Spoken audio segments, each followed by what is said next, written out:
නමෝ තස් භගවතු අරහතෝ සම්මා සම්බුද්දස්ස. නමෝ තස් භගවතු අරහතෝ සම්මා සම්බුද්දස්ස. නමෝ තස් භගවතු අරහතෝ සම්මා සම්බුද්දස්ස. බුද්ධං සරණං ගච්ඡාමි. බුද්ධං සරණං ගච්ඡාමි. ධම්මං සරණං ගච්ඡාමි. ධම්මං සරණං ගච්ඡාමි. සංඝං සරණං ගච්ඡාමි.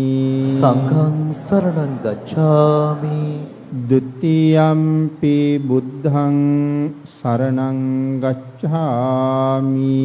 ဒုတိယံ පි බුද්ධං සරණං ගච්ඡාමි.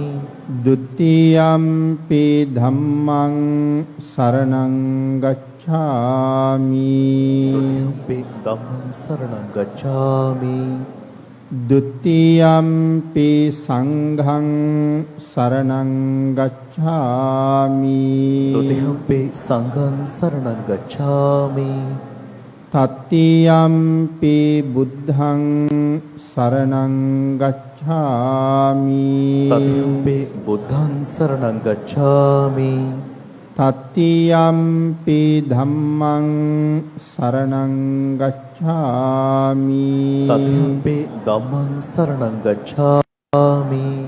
තත්තියම්පි සංඝං සරණං ගච්ඡාමි. တတိယံ පි සංඝං සරණං ගච්ඡාමි. සරණාගමනං සම්පුන්නං ආම භන්තේ. පාණාතිපාතා වේරමණී සික්ඛාපදං සමාදියාමි.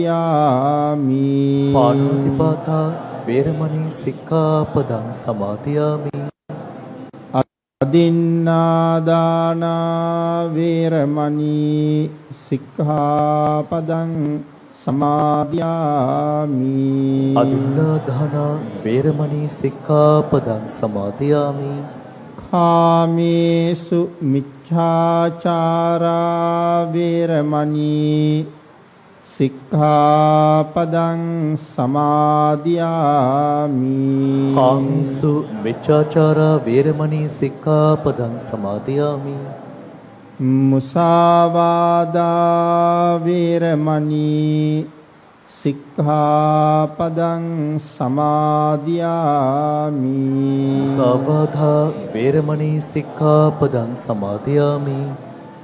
සුරාමේරය මජ්ජපමා දට්ඨානා වේරමණී සික්ඛාපදං සමාදියාමි. සුරාමේරය මජ්ජපමා දට්ඨානා වේරමණී සික්ඛාපදං සමාදියාමි. තිසරණේන සද්දින් පංචශීලං ධම්මං සාදුකං සුරක්ෂිතං කତ୍වා අප්පමාදේන සම්පාදී තබ්බං. ආම භන්තේ. සාදු සාදු සාදු. සමන්ත චක්කවාලේසු අත්‍රා ගච්ඡන්තු දේවතා සද්ධම්මං මුනි රාජස්ස සුනන්තු සග්ග මොක්ඛදං. ධම්මස්සවන කාලෝ අයං බදන්තා. ධම්මස්සවන කාලෝ අයං බදන්තා. ධම්මස්සවන කාලෝ අයං බදන්තා. සාදු සාදු සාදු. නමෝ තස්ස භගවතු අරහතෝ සබ්බ ධම්මේසු අප්ප අප්පටිහත ඥානචාරස්ස දස බලධරස්ස චතු වේසාරජ්‍ය විසරදස්ස සබ්බ සත්තුත්තමස්ස ධම්මිස්සරස්ස ධම්ම රාජස්ස ධම්මස්සාමිස්ස තථාගතස්ස සබ්බඤුනෝ සම්මා සම්බුද්දස්ස නමෝ තස්ස භගවතු අරහතු සබ්බ ධම්මේසු අප්පටිහත ඥානචාරස්ස දස බලධරස්ස චතු වේසාරජ්‍ය විසරදස්ස සබ්බ සත්තුත්තමස්ස ධම්මිස්සරස්ස ධම්ම රාජස්ස ධම්මස්සාමිස්ස තථාගතස්ස සබ්බඤුනෝ සම්මා සම්බුද්දස්ස නමෝ තස්ස භගවතු අරහතු සබ්බ ධම්මේසු අප්පටිහත ඥානචාරස්ස දස බලධරස්ස චතු වේසාරජ්‍ය විසරදස්ස සබ්බ සත්තුත්තමස්ස ධම්මිස්සරස්ස ධම්ම රාජස්ස ධම්මස්සාමිස්ස තථාගතස්ස සබ්බඤුනෝ සම්මා සම්බුද්දස්ස සාදු සාදු සාදු. සුදීරගම ශ්‍රී ජිනරතන සදහම් සෙවන බෞද්ධ මධ්‍යස්ථානයේ ප්‍රධාන අනුශාසක අති ගෞරවනීය අපගේ කල්යාණ මිත්‍රෝත්තම නම කියන්න අවසරයි මහමිතව ඥානරතන පඬිත මාහිමිපාණන් වහන්සේගෙන් අවසර මේ අවස්ථාවට වැඩම කොට වැඩහිඳ වදාරන ඓතිහාසික නාමල් උයනේ නිර්මාතෘ නම කියන්න අවසරයි වනවාසී රාහුල අපේ නායක මාහිමිපාණන් වහන්සේ ප්‍රධානව ජිනරතන සදහම් සෙවන බෞද්ධ මධ්‍යස්ථානයේ වැඩ වාසය කරන සියලුම මහා සංඝරත්නයන් අවසරයි මේ අවස්ථාවට සහභාගී වෙන ගෞරවනීය අපේ දසසිල් මෑණියන් වහන්සේලා ප්‍රධානව ධර්ම ශ්‍රවණය කරන්න සූදානම් වෙන කාරුණික ගුණගරුක බෞද්ධ පින්නතුනි මේ විශාල පිරිසක් මේ සන්ධ්‍යා කාලේ ජිනරතන සදහම් සෙවන මේ බෞද්ධ මධ්‍යස්ථානයට රැස් වෙලා සැදී පැහැදී සූදානම් වෙන්නේ තිලෝගුරු ශාන්තිනායක සම්මා සම්බුදුරජාණන් වහන්සේ විසින් ලෝක සත්වයන් පිළිබඳව අසීමිත දයාවෙන් කරුණාවෙන් මෛත්‍රියෙන් යුක්තව අවබෝධ කරගෙන දේශනා කොට වදාළ පරම ගම්බීර වූ ශ්‍රී සද්ධර්ම රත්නයෙන් අබමල් රේණුවකටත් වඩා අඩු බොහෝම පුංචි කොටසක් නමුත් දේශනා කරවගෙන ධර්ම ගෞරවය පෙරදරි කරගෙන දේශනාගත ධර්මයේ ශ්‍රවණය කරන්නත් ඒ තුලින් ලැබෙන අවවාද අනුශාසනා තම තමන්ගේ ජීවිතවලට එකතු කරගෙන වඩාත් නිවැරදි මෙලව ජීවිතයක් සකස් කරගන්නත් නිවැරදි වුණ මෙලව ජීවිතයක් තුලින් සුගතිගාමී වූ පරලොව ආයිති භවයකින් සැනසෙන්නත් අවසානයේ ප්‍රාර්ථනා කරන බෝධියෙන් සැප සහිත ප්‍රතිපදාවෙන් ඊ타ම ඉක්මන් භවයක ඊ타මත්ම කෙටි කාලයකින් උතුම් චතුරාර්ය සත්‍ය ධර්මය අවබෝධ කරගෙන මේ සංසාරයෙන් එතර වීමේ බලාපොරොත්තුවත් ඇතුවයි. උතුම් වූ ධර්ම දානානිසංසය ධර්ම ශ්‍රවණානිසංසය ඒ උතුම් බලාපොරොත්තු මුදුන්පත් කර ගැනීම සඳහාම හේතු වේවා කියලා ප්‍රාර්ථනා කරනවා. පින්නතුනි අද මේ උතුම් පිම්බිම මුල් කරගෙන මේ විදිහේ මහා පින්කමක් සංවිධානය කරන්නට යෙදුනේ සුවිශේෂී අරමුණු කීපයක් මුල් කරගෙන. පළවෙනිම කාරණාව තමයි අපේ ඥානරතන පඬිත මාහිමිපාණන් වහන්සේ මේ පුණ්‍ය භූමිය ඊටාම කෙටි කලක් තුල බොහොම දර්ශනීය පිම්බිමක් හැටියට සංවර්ධනය කරන්න යෙදුණා. මේ අවස්ථාවට සහභාගී වෙන්න මේ ස්ථානයට යන්නේන ඕනෑම කෙනෙකුට දැකලා සතුටු වෙන්න පුළුවන්. දැකීම තුළින් සිත් පහන් කරගන්න පුළුවන්.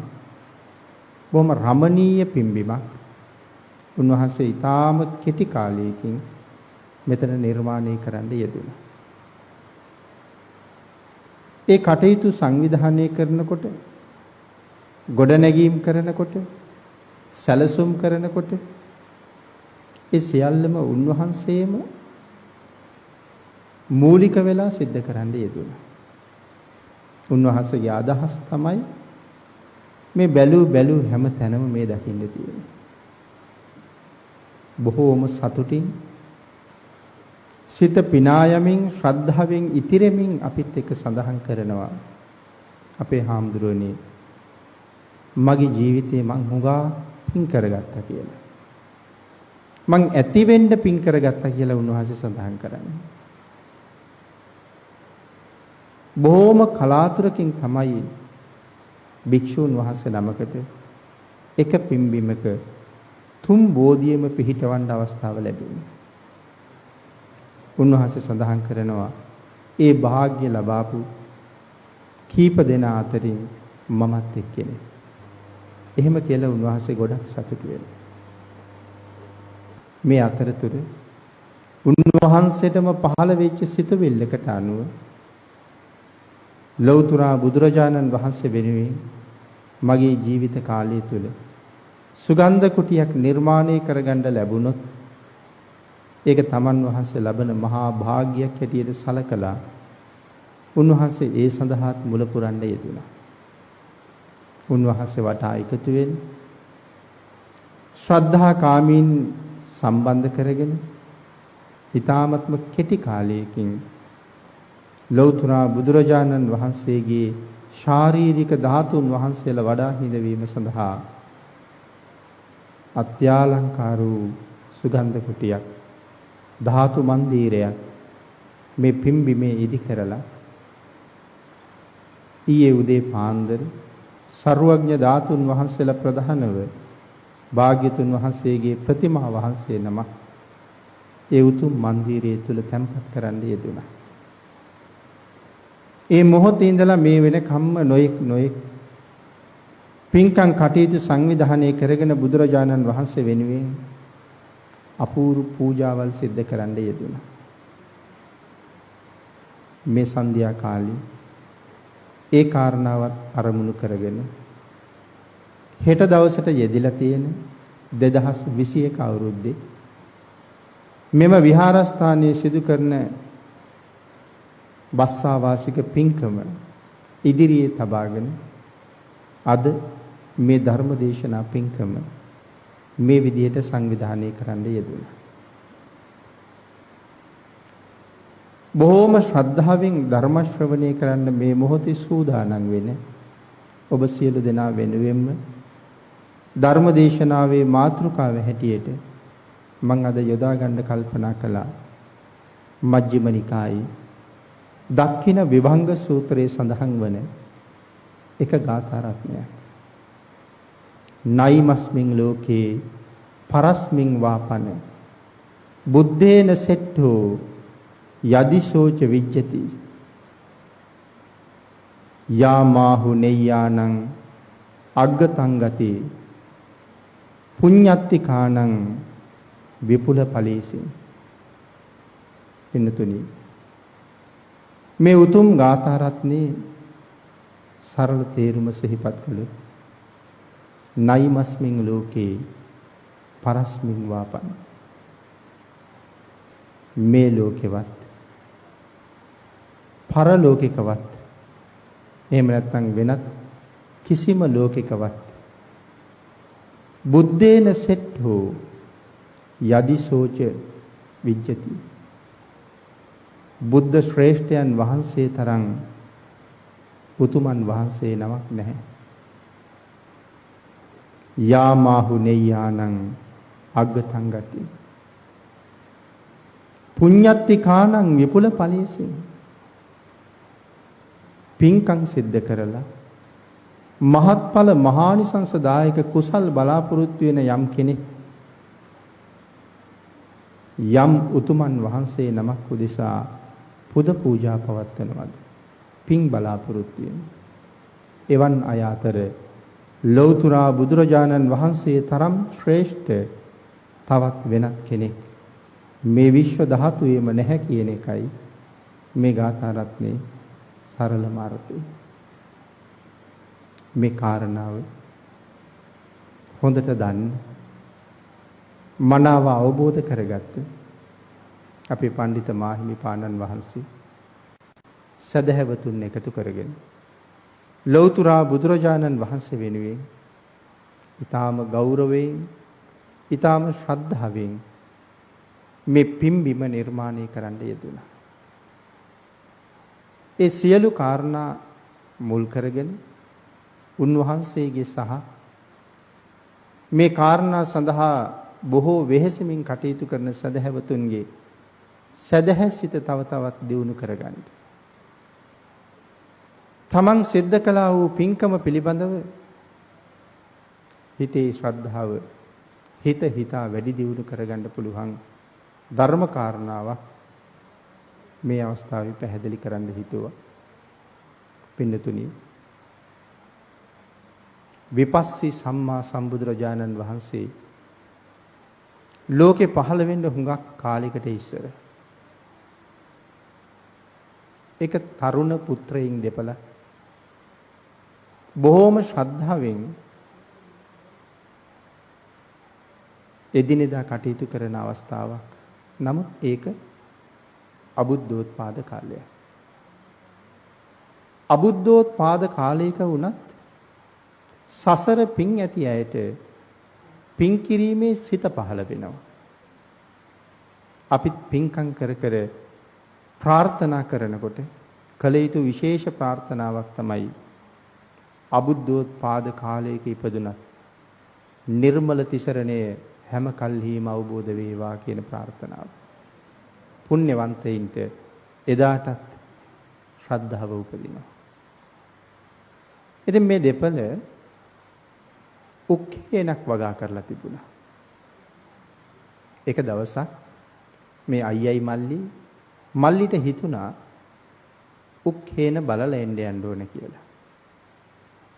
මල්ලි උක්කේනට ගියාම උක් දැන් පැහිලා. ඒ නිසා උග්ගස් දෙකක් කපාගත්තා අයියටත් මටත් කියලා හිතාගෙන. දැන් උග්ගස් දෙකක් කපාගෙන ඉන්නතනේ මේ උග්ගහ කපලා ගත්තාම උග්ගහ කපාපු තැනින් කොළ පොතක් බඳින්න ඕනේ. එතකොට අපේ අයට හිතෙන්න පුළුවන් අපි එහෙම කරන්නේ නෑ නේද කියලා. ඇත්තටම අද එහෙම කරන්න උවමනාවක් නෑ. මොකද එදා තිබුණා වගේ අද උක්කොල රස නැති හින්දා. ඒ කාලේ උග්ගහ කපාපු ගමම්ම උග්ගහේ තියෙන සියලුම පැණි ටික කපාපු තැනින් වැක්කිරෙනවා, හරියට පෙරහංකඩයකින් වතුර වැක්කිරෙනවා වගේ. ඒ නිසා ගහ කපාගත්ත ගමන්ම එතෙන්ට කොළපතක් තියලා ගැට ගහ ගන්න ඕනේ. ඒ එන පැණි ටික නවත්තන්න. ඉතින් එහෙම කරලා බැඳගෙන උග්ගස් දෙකත් කරේ තියාගෙන ගෙදර එන ගමන් ගන්ධ මාදන පර්වතයේ වැඩ හිටපු පසේ බුදුරජාණන් වහන්සේත් සමාපත්තියෙන් අවදි වෙලා අද දවසේ කිනම් කෙනෙකුට නම් පිහිට වෙන්නද කියලා හිතලා උන්වහන්සේගේ ඥානයේ මෙහෙवला බලනකොට මේ උග්ගස් දෙකත් කරේ තියාගෙන යන තරුණ පුත්‍රයව දැක්කා. ඔහුට පිහිට වෙන්න හිතුණා.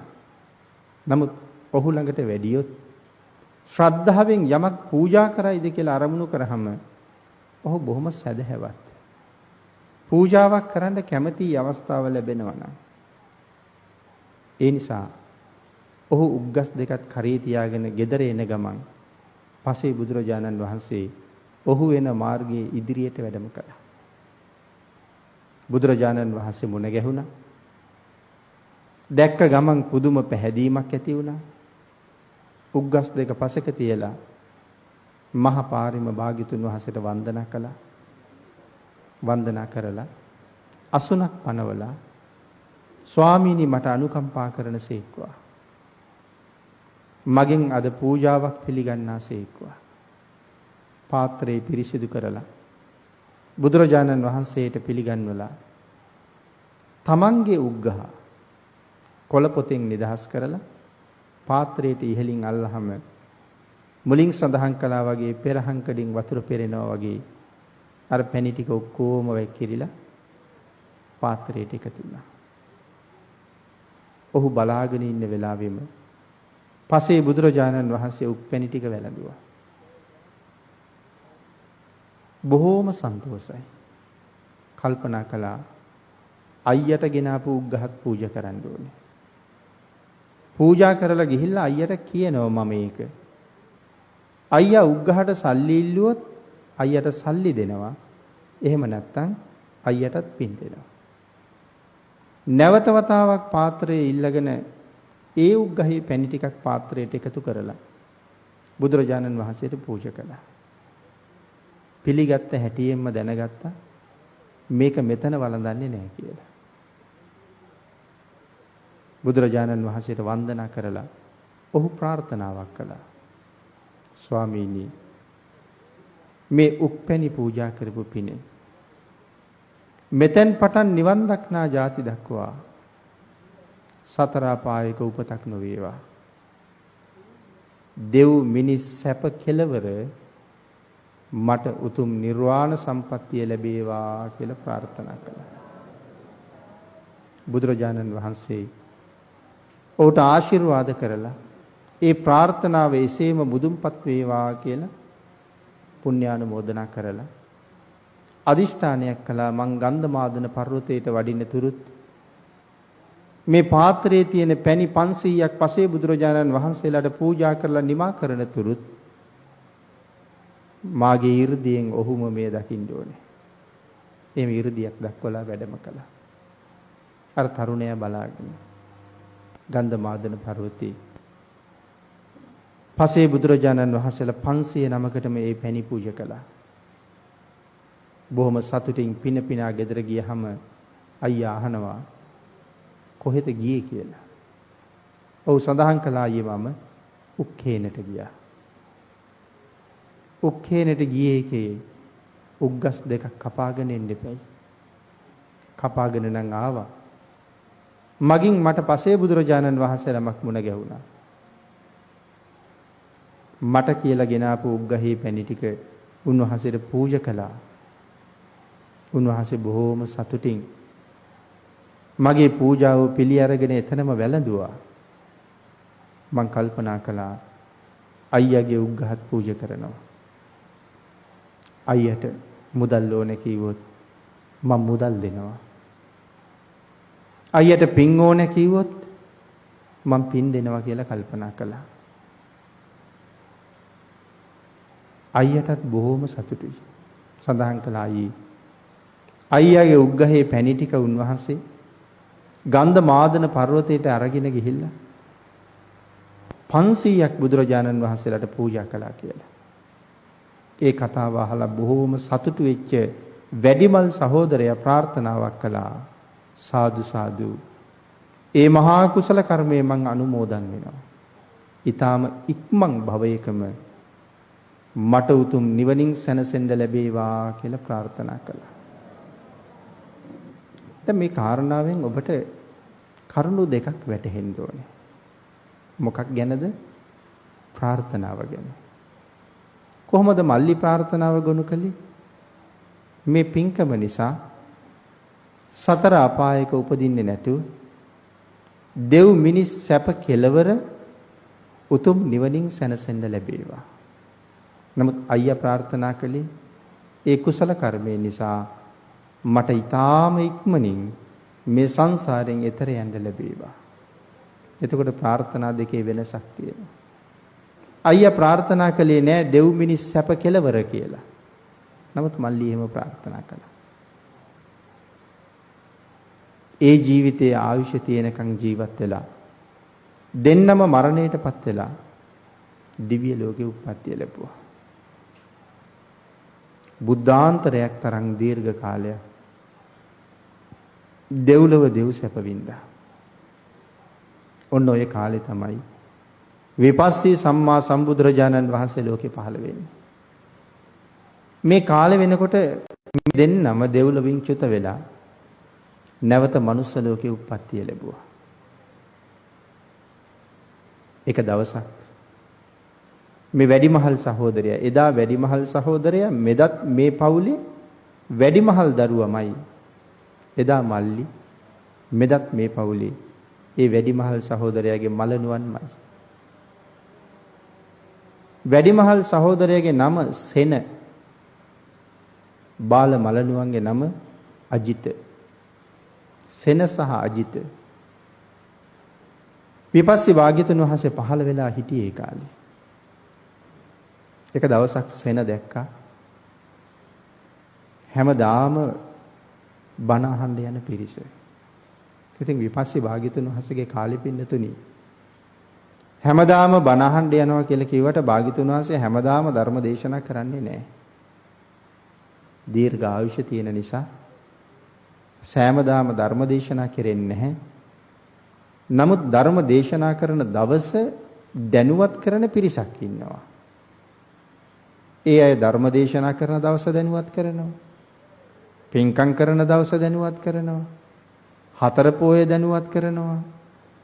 අද පෝය දවස අටසිල් සමාදන් වෙන්න. දන් දෙන්න. අද බණ අහන දවස ඒ වගේ මතක් කරනවා. ඉතින් බණ අහන දවසේ උදේ කාලෙට දන් දීලා හවස බණ අහන්න යනවා. ඉතින් බණ අහන්න යන පිරිස දැකලා සෙන කල්පනා කළා මමත් යන්න ඕනේ බණ අහන්න. එදා අර පිරිසත් එක්ක ගිහිල්ලා ධම්සභාවේ පැත්තක වාඩි වුණා. විපස්සී සම්මා සම්බුදුරජාණන් වහන්සේ ධර්ම දේශනාව සිද්ධ කරන්න කලින් බණ අහන පිරිසගේ හේතු සම්පත් බුදු නුවණින් බැලුවා. භාග්‍යතුන් වහන්සේට විශේෂයෙන් සෙන බුදු නුවණට පෙනුණා. ඒකට එක හේතුවක් තමයි එදා ප්‍රාර්ථනාව ගනු කලේ ඊටාම ඉක්මනින්ම සංසාරයෙන් එතර යන්න ඕන කියලා. සෙනගේ පුණ්‍ය මහිමේ අරමුණු කරලම භාග්‍යතුන් වහන්සේ ධර්ම දේශනා කළා. දේශනාව ඉවර වුණාම සෙන කල්පනා කළා බුදුරජාණන් වහන්සේ දේශනා කරපු විදිහට ගිහි ගෙදර ඉඳලා මේ සංසාරයෙන් එතර යන්න අමාරුයි. සසරින් එතර වෙන ಗುಣ පූර්ණේ කරන්න අමාරුයි. මම මහාන වෙන්න ඕනේ. මේ වෙනකොටත් අම්මා තාත්තා දෙන්නම නැහැ. ගෙදර ගිහිල්ලා මල්ලිට කතා කළා. මුලින් භාග්‍යතුන් වහන්සේට මතක් කළා. මාත් ශාසනයට ඇතුල් කරගන්න කියලා. ඔබට වගකිව යුත්තේක් ඉන්නවද කියලා ඇහුවාම සඳහන් කළා ඉන්නවා. එහෙනම් අවසර අරන් එන්න. ඊට පස්සේ තමයි මල්ලි හොයන්න ගියේ. මල්ලිට කතා කරලා කියනවා මල්ලි මේ ගෙදර ඕන තරම් රන් රිදී මුතු මැණික් ධන සම්පත් නිමක් නැහැ. ඒ සියල්ලම ඔබ බාර ගන්න. ඉඩකඩම් වතු පිටි ඒ සේරමත් ඔබ බාර ගන්න. මම යනවා මහාන වෙන්න. මල්ලි කියනවා අයියේ අම්මයි තාත්තයි නැති වුණාට පස්සේ මගේ මවත් ඔබ මගේ පියත් ඔබ මවයි පියයි දෙන්නම නැති වෙච්චි මම දාලා ඔබත් ගියහම මං කවුරු එක්කද ජීවත් වෙන්නේ? මට තියෙන්නේ කාගේ සරණද කාගේ පිහිටද? නමුත් මල්ලි කොයිතරම් දේවල් කීවත් සඳහන් කළා මල්ලි අද ධර්ම දේශනාවේදී භාග්‍යතුන් වහන්සේ දේශනා කරපු විදිහේ ජීවිතයක් පවත්වන්න මට ගිහි ගෙදර ඉඳලා කරන්න බෑ ඒක. මට මහාන වෙන්න ඕනේ. ඔබත් හැකි තරම් පින් කරගන්න කියලා. ගිහිල්ලා මහාන වුණා. වැඩි කාලයක් ගත වුණේ නෑ. සෙන මහ රහතන් වහන්සේ කෙනෙක් බවට පත් වුණා. ඒක ප්‍රාර්ථනාව. බාල මලනුවන් සෙන මහරහතන් වහන්සේ හම්බෙලා අහනවා ස්වාමීනි ගිහි ගෙදර අත්හැරලා ඇවිල්ලා ඔබ වහන්සේගේ බලාපොරොත්තුව මුදුන්පත් කරගත්තා. මේ සසර නම් භයානකයි. මා විසින් කළ යුතු උසස් පින්කම් මට කියලා දෙන්න කියලා. ආන් ඒ වෙලාවේ සෙන මහරහතන් වහන්සේ තමන්ගේ සහෝදරයාට මතක් කළා මලනුවනි උසස්ම පින්කමක් හැටියට බුදුරජාණන් වහන්සේට මාලිගාවක් හදලා පූජා කරපන් කියලා. බොහෝම ශ්‍රද්ධාවෙන් බාරගත්තා. වහවහාම ගෙදර ගියා. දෙවදඩු සියල්ල සූදානම් කරගත්තා. ඒ සියල්ලම රණින් රිදියෙන් මුතු මැණික් වලින් අලංකාර කළා. බුදුරජාණන් වහන්සේ වෙනුවෙන් අපූර්ව පන්සලක් නිර්මාණය වෙනවා. බිත්ති වලටත් මැණික් අල්ලලා දෙව දඬු වලටත් රන් රිදී මුතු මැණි වෙන වෙනම මිශ්‍ර කරලා දොර උළුවහු රණින් රිදීෙන් සප්ත රතනයන්ගෙන් නිමා කරලා පන්සලේ වැඩ ඔක්කොම ඉවරයි. මේ පන්සලේ වැඩ කරගෙන යනකොට මොහුගේ බෑන කෙනෙක් ඥාතිත්වයට බෑන වෙන කෙනෙක් ඇවිල්ලා අහනවා මේ මාමගෙන් මේ මහ පිංකමෙන් කොටසක් ඉවර කරන්න මටත් දෙන්න බැරිද කියලා. අජිත කියනවා බෑනෝ මේක මගේ පිංකම. මේක මමම කරන්න ඕනේ පිංකමක්. මේකෙන් කොටසක් තව කාටවත් දෙන්න මගේ කිසිම කැමැත්තක් නැහැ කියලා. නැවත බැගෑපත් වෙවි ඉල්ලුවා. ඒත් පන්සලේ කොටසක් නිමවන්න ඉඩ දුන්නෙම නැහැ. ඔහුගේ නම අපරාජිත. මාමගේ නම අජිත, බෑනගේ නම අපරාජිත. අපරාජිත කල්පනා කළා තවත් මාමත් එක්ක කතා කරන එකේ තේරුමක් නැහැ. මාම හදන්නේ බුදුරජාණන් වහන්සේට වැඩ ඉන්න කුටියක් නේ. මම හදනවා බුදුරජාණන් වහන්සේට ධර්ම දේශනා කරන්න මණ්ඩපය. එහෙම හදලා පූජා කරනවා කියලා හිතලා අර පන්සල ඉස්සරහා පිටින් අපූර්ව ධර්ම මණ්ඩපයක් හැදුවා. ඒක නම තිබ්බා කුංජර ශාලා කියලා. ඒ පින්කම කරපු බෑනනුව තමයි අපේ බුද්ධ කාලේ විශාකා මහ උපාසිකාවගේ සීය බවට පත් වෙන්නේ. මෙණ්ඩක සිටුතුමා බුදුරජාණන් වහන්සේට සුගන්ධ කුටිය හදාපු අජිත සියලු වැඩ ඉවර කරලා පන්සල වටේට බැඳා සප්ත රතන මිශ්‍ර කරපු අපූර්ව ප්‍රාකාරයක්.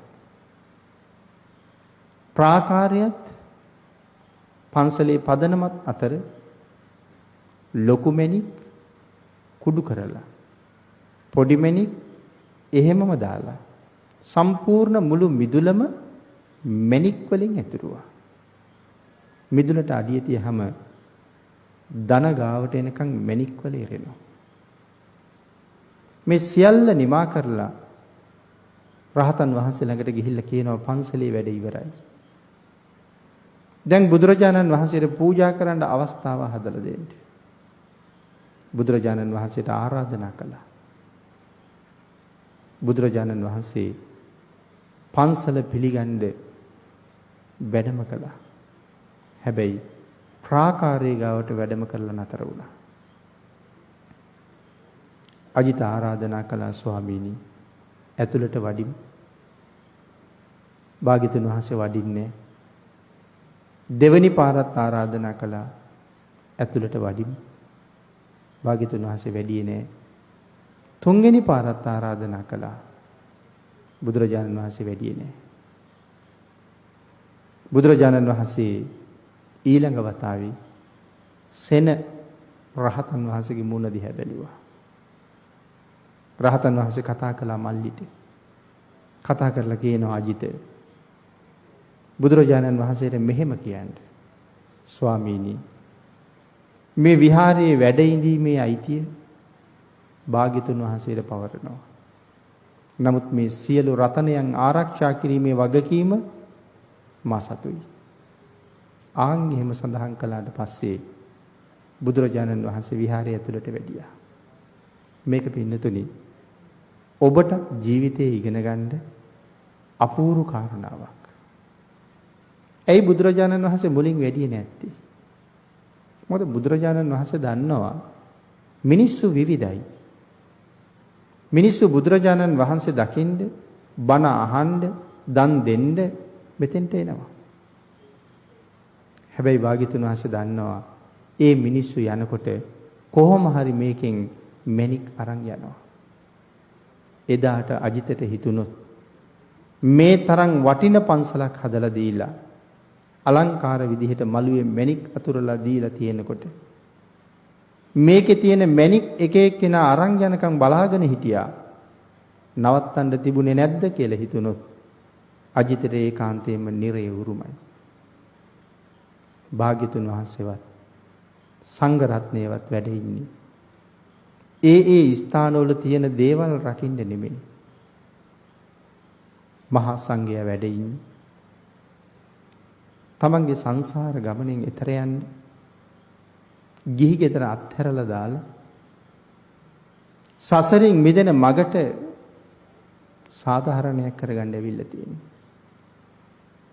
අම්මා අතහැරලා තාත්තා අතහැරලා සහෝදර පිරිස අතහැරලා ධන සම්පත් දීපල ඉඩකඩම් වතු පිටි පෞල් પરම්පරා ඉදිරියට පවත්වාගෙන යෑම කියන මේ සියලුම දේවල් අත්හැරලා සබ්බ දුක්ඛ නිස්සරණ නිබ්බාන සච්චිකරණත්තාය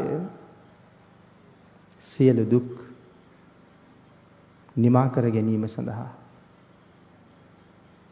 මේ කසාවත අරගෙන මට උතුම් පැවිද්ද දෙන්න කියලා ඉල්ලීම් කරලා මේ ඉන්නේ නැවත නැවත මහා දුක්ඛන්දරාවකට කරගහන්න නෙමෙයි අත්හැරලා ඇවිල්ලා මේ ස්ථානවල විහාරස්ථානවල සදහවතුන් ගෙනල්ලා පූජා කරපු බොහෝ දේවල් තියෙනවා. සමහර අය නම් අත්හැරලම පූජා කරලා තියෙනවා. නමුත් සමහරුන්ට එහෙම අත්හරින්න බෑ. ගහිත චිත්තයෙන් දන් දීලා තියෙනවා. එහෙනම් සමහර වෙලාවට ඇවිල්ලා අහනවා අර අපි පූජා කරපු වාජන ටිකකෝ අපි පූජා කරපු ලන්තෑරුන් ටිකකෝ එහෙම අහන අවස්ථාව වුණ තරම් තියෙනවා. තාම අත්හැරලා නැහැ ගහිත චිත්තයි. සමහර වෙලාවට නම ලියලා පූජා කරන අවස්ථාවලුත් දකින්නවා.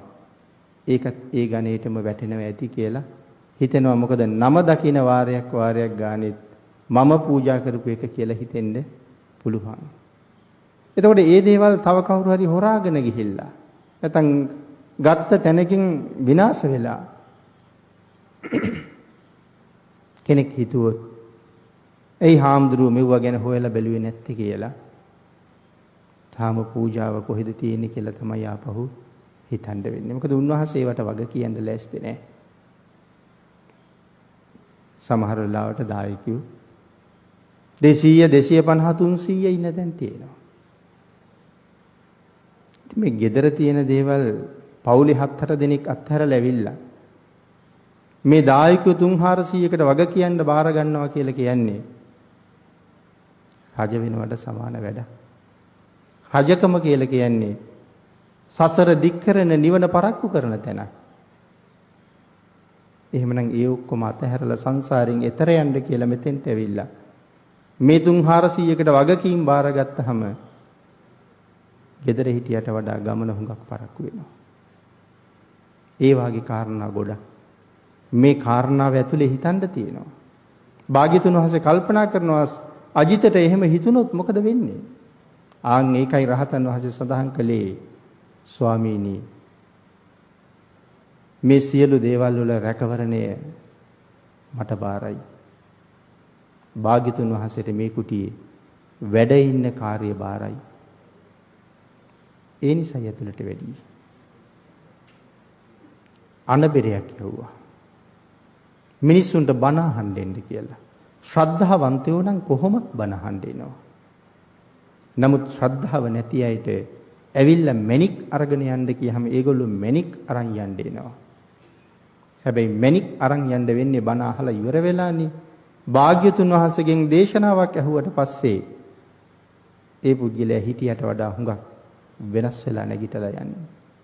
ඒ නරක පැත්තට නෙමෙයි හොඳ පැත්තට.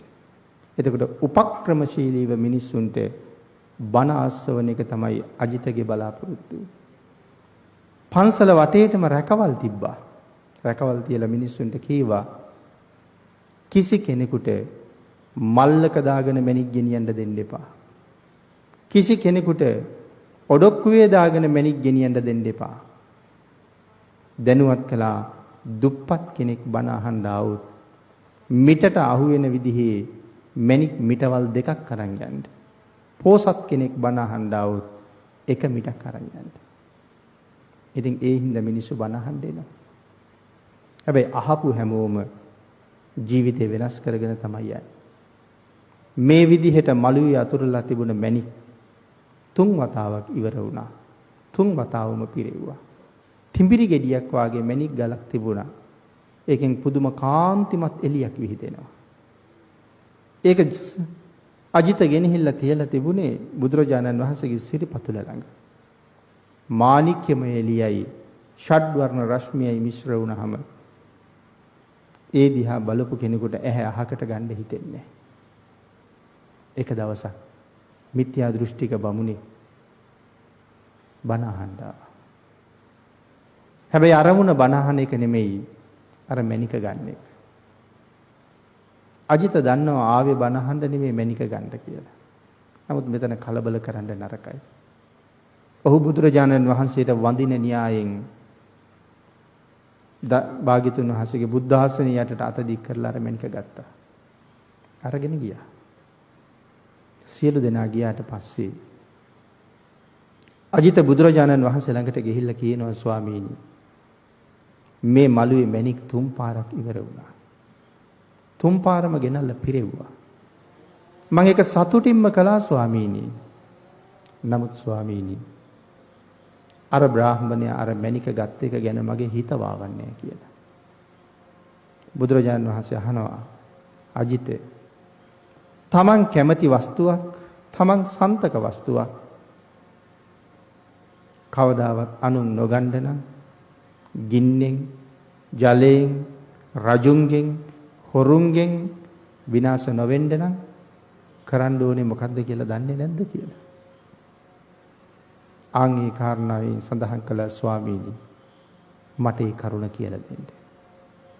භාග්‍යතුන් වහන්සේ සඳහන් කළා තමන්ගේ කිසිම වස්තුවක් තමන් අකමැති වෙලාවේ කිසිම කෙනෙකුට ගන්න බැරි වෙන්න ඕන කියලා අදිෂ්ඨාන කරන්න කියලා. ඔහු එදා ප්‍රාර්ථනාවක් කළා. නිවන් දකින්නතුරු මාසන්තක වස්තුවක් මම අකමැති නම් කිසිම කෙනෙකුට අරන් යන්න බැරි වෙන්න ඕනේ.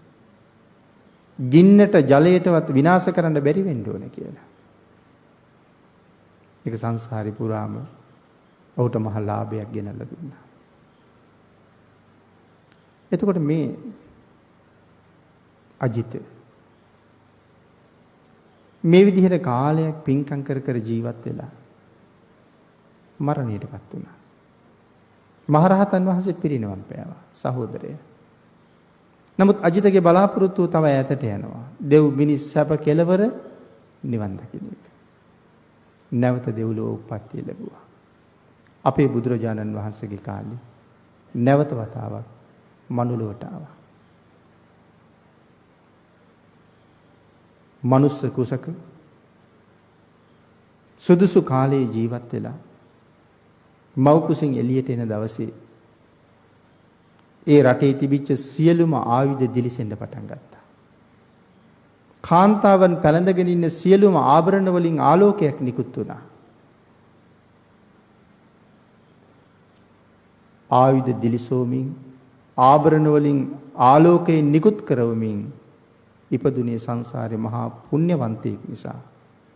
අන්න ඒ නිසා නමක් තිබ්බ ජෝතිය කියලා. ජෝතිය කියලා කියන්නේ බබලෙනවා. ජෝතිය කියලා නම තිබ්බා. රජුරෝ ගාවට ගියාම තාත්තා රජුරෝ ඇහුවා මේකට හේතුව මොකද්ද? ස්වාමීනි මගේ ගෙදර ඔබ වහන්සේට 16ක් ඉපදුනා. ඔහු මහා පුණ්‍යවන්තයෙක්. ඔහුගේ පිනට තමයි ආයුධ සහ ආභරණ දිලිසුනේ. රජුරෝ එදා ඉඳලා කහවණු දහසක් දිනපතාම දෙනවා. ඒ පුණ්‍යවන්තයාගේ කිරි මිල මම දෙනවා කියලා. එහෙම තමයි හැදුනේ. තරුණ වයසට ආවහම පුතාට මාලිගාවක් හදලා දෙන්න මව්පියෝ බිම් ලකුණු කරන වෙලාවේ සක්‍ර දේවේන්ද්‍රයන් වහන්සේ කල්පනා කළා. ජෝතිය සිටුතුමාට සරිලන මාලිගාවක් හදන්න මනුස්ස ලෝකේ කාටවත් බෑ. ඒක මම හදන්න ඕනේ. බිම් ලකුණු කරලා ගියාට පස්සේ පහුවදා එනකොට මාණික්‍යමය මාලිගාවක් එතන දෙවියෝ මවලා තිබ්බා. ප්‍රාකාර 7ක් මාලිගාව වටේට තිබුණා. ඒ මාලිගාවේ ප්‍රාකාර ළඟ මුළු හතරේ රත්තරන් උග්ගස් 4ක් තියෙනවා. පත්‍ර නමා වැටිලා තියෙනවා රත්තරන් පත්‍ර. සතර මහ නිධාන වගේ නිමා නොවන මහ නිදම් පහළ වෙලා තිබුණා. ප්‍රාකාර 7ේම යක්ෂයෝ 7 දෙනෙක් මහ සේනාංකයක් එක්ක ආරක්ෂාවට රැඳිලා ඉන්නවා. ඔහුත් සමග පින් කරන කාලේ එකට හිටපු ඔහුගේ බිරිඳ උතුරු කුරු දිවයිනේ ඉපදිලා ඉඳලා දෙවියෝ විසින් ඇය ඔහුට ගෙනල්ලා විවාහ කරලා දුන්නා. උතුරු කුරු දිවයිනෙන් එනකොට අරගෙන ආවේ හාල් නැලියකුයි මණික් ගල් 3කුයි. ඒ නැලියෙන් තමයි හාල් ගන්නෙ.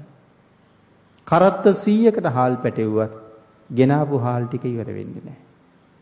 ජෝතිය සිටු මාලිගාවේ කවරදාකවත් ගින්දරපත්තු වෙන්නේ නැහැ. බත්තු යන්නේ, ව්‍යංජන උයන්නේ, ඒ සියල්ලම සූදානම් කරලා අර මණික් ගල් 3 උඩ තියෙනවා. මනාව ඉදුණට පස්සේ ඒ මණික් ගල් එහෙම්මම නිමිලා යනවා. අද අර බත්තු වෙලා කරන්ට් එකට විදුලියට යොදලා බත්තු වෙන උපකරණය වගේ අපි කියන්නේ රයිස් කුකර් වගේ කියලා. බත් එක ඉදිලා ඒක නිමිලා යනවා. මේ මණික් ගල් 3 කාර්යයත් ඒ වගේමයි. ඊට පස්සේ බිම්බිසාර රජුරවන්ට මේ මාලිගාව බලන්න යන්නත් හිතුණා. රජුරෝ ගියා බලන්න. දවස පුරාම මාලිගාවේ ඇවිදලා බැලුවා. රජුරෝ අන්තිමට ඇහුවා කෝ දේවිය කියලා. ඒ වෙලාවේ සඳහන් කළා ඉන්නවා ස්වාමීනි. ඉතින් මම දැක්කේ නෑ මෙච්චර වෙලා. ඉක්මනට ගිහිල්ලා එන්න කිව්වා. හැබැයි දේවිය අහනවා රජුරෝ කියන්නේ කවුද? අපේ නායකයා.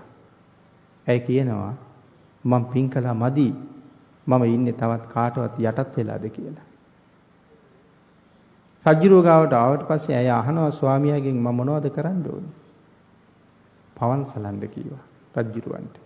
පවන් සලනකොට බිම්බිසාර රජුරවන්ගේ ඔටුන්නේ තිබිච්ච මණික් වලින් දුමක් නැගුණා කියලා. ඒ දුම ඇස් වලට ගියපු නිසා ඇගේ ඇස් වලින් කඳුළු වැක්කිරෙන්න ගත්තා. රජුරෝ කියනවා සිටුතුමනි කාන්තා පාර්ශවයේ කොහොමත් ලෝභ වැඩි. මගේ ඇස් වල කඳුළු ඇයි හිතනවද දන්නේ රජු හැටියට මම මේ මාලිගාව අයිති කරගනී කියලා. සිටුතුමා සඳහන් කළා නෑ ස්වාමීනි. ඇගේ ඇස්වල කඳුළු තියෙන්නේ ඒකට නෙමෙයි. රජුරුවන්ගේ ඔටුන්නෙන් නැගිච්ච දුමෙන් ඇගේ ඇස් දෙවිල්ල අල්ලලයි තියෙන්නේ. ඒ ඇස් දෙකට ස්වාමීනි කවදාවත් දුම් වෙදිලා නැහැ කිව්වා. මේ ඇස් දෙකෙන් ස්වාමීනි කවදාවත් ගින්දර දැකලා නැහැ කිව්වා. රජුරු වහනවා ඇයි මේ මාලිගාවේ පහන් දැල්වන්නේ නැද්ද? උයන්නේ නැද්ද මේකේ?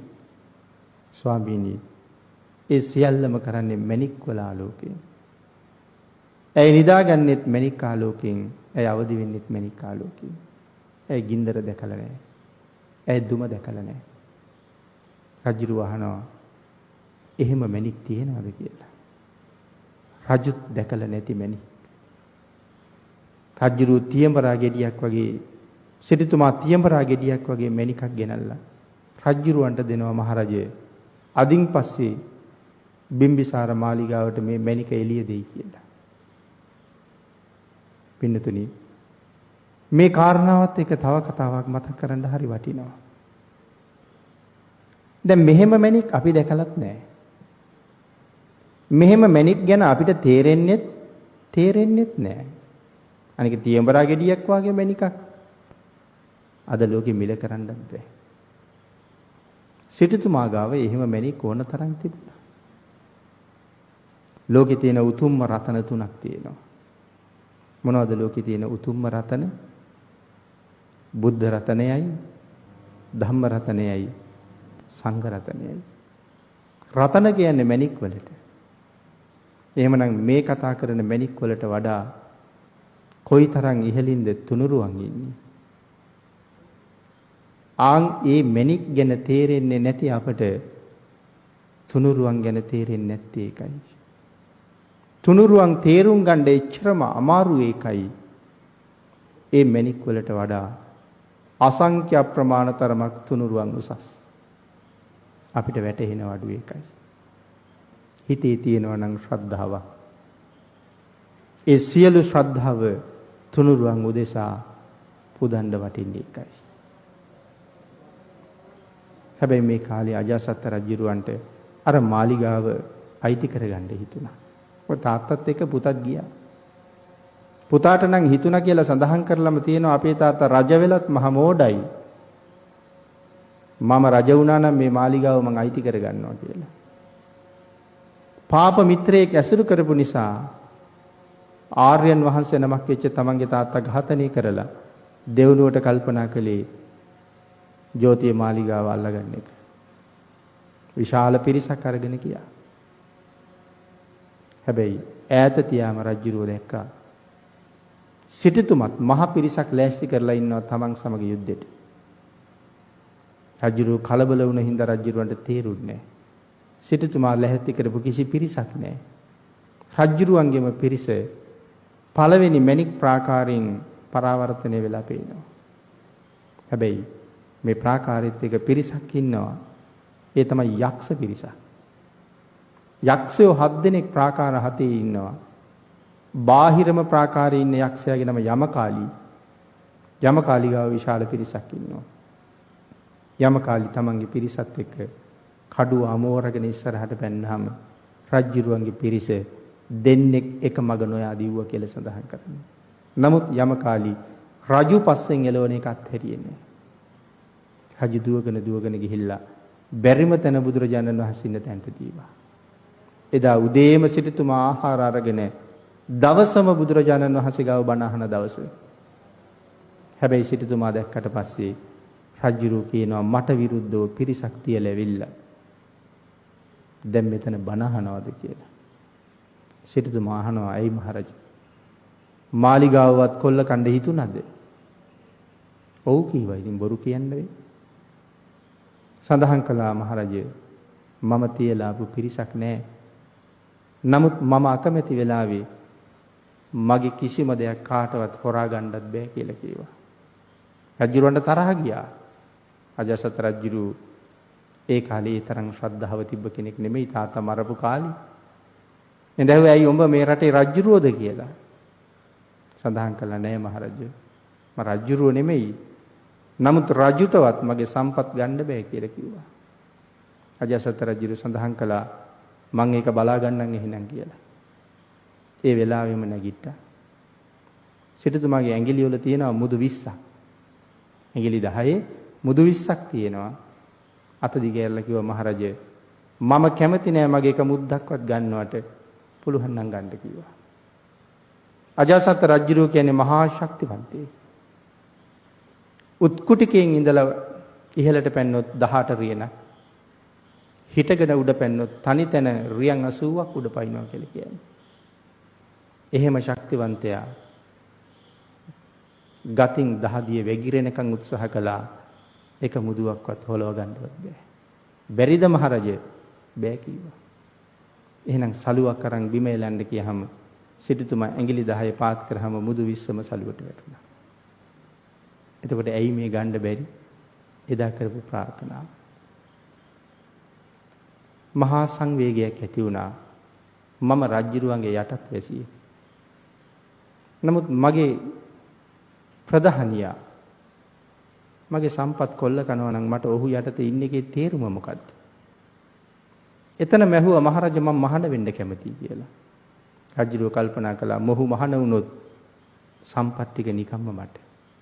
එවලේ මහා කීවා. සිටුතුමා මහාන වුණා. වැඩි කල නොයා රහත් වුණා. සිටුතුමා රහත් වෙනවත් එක්කම දෙවියන් මවල දුන්න මාලිගාව දෙවියෝ අතුරුදහන් කළා. දෙවියෝ ගෙනල්ලා දුන්න බිරිඳ උතුරු කුරු දිවයිනට ඇරළුවා. අජාසත් රජුරන්ට මුකුත් හම්බුන්නේ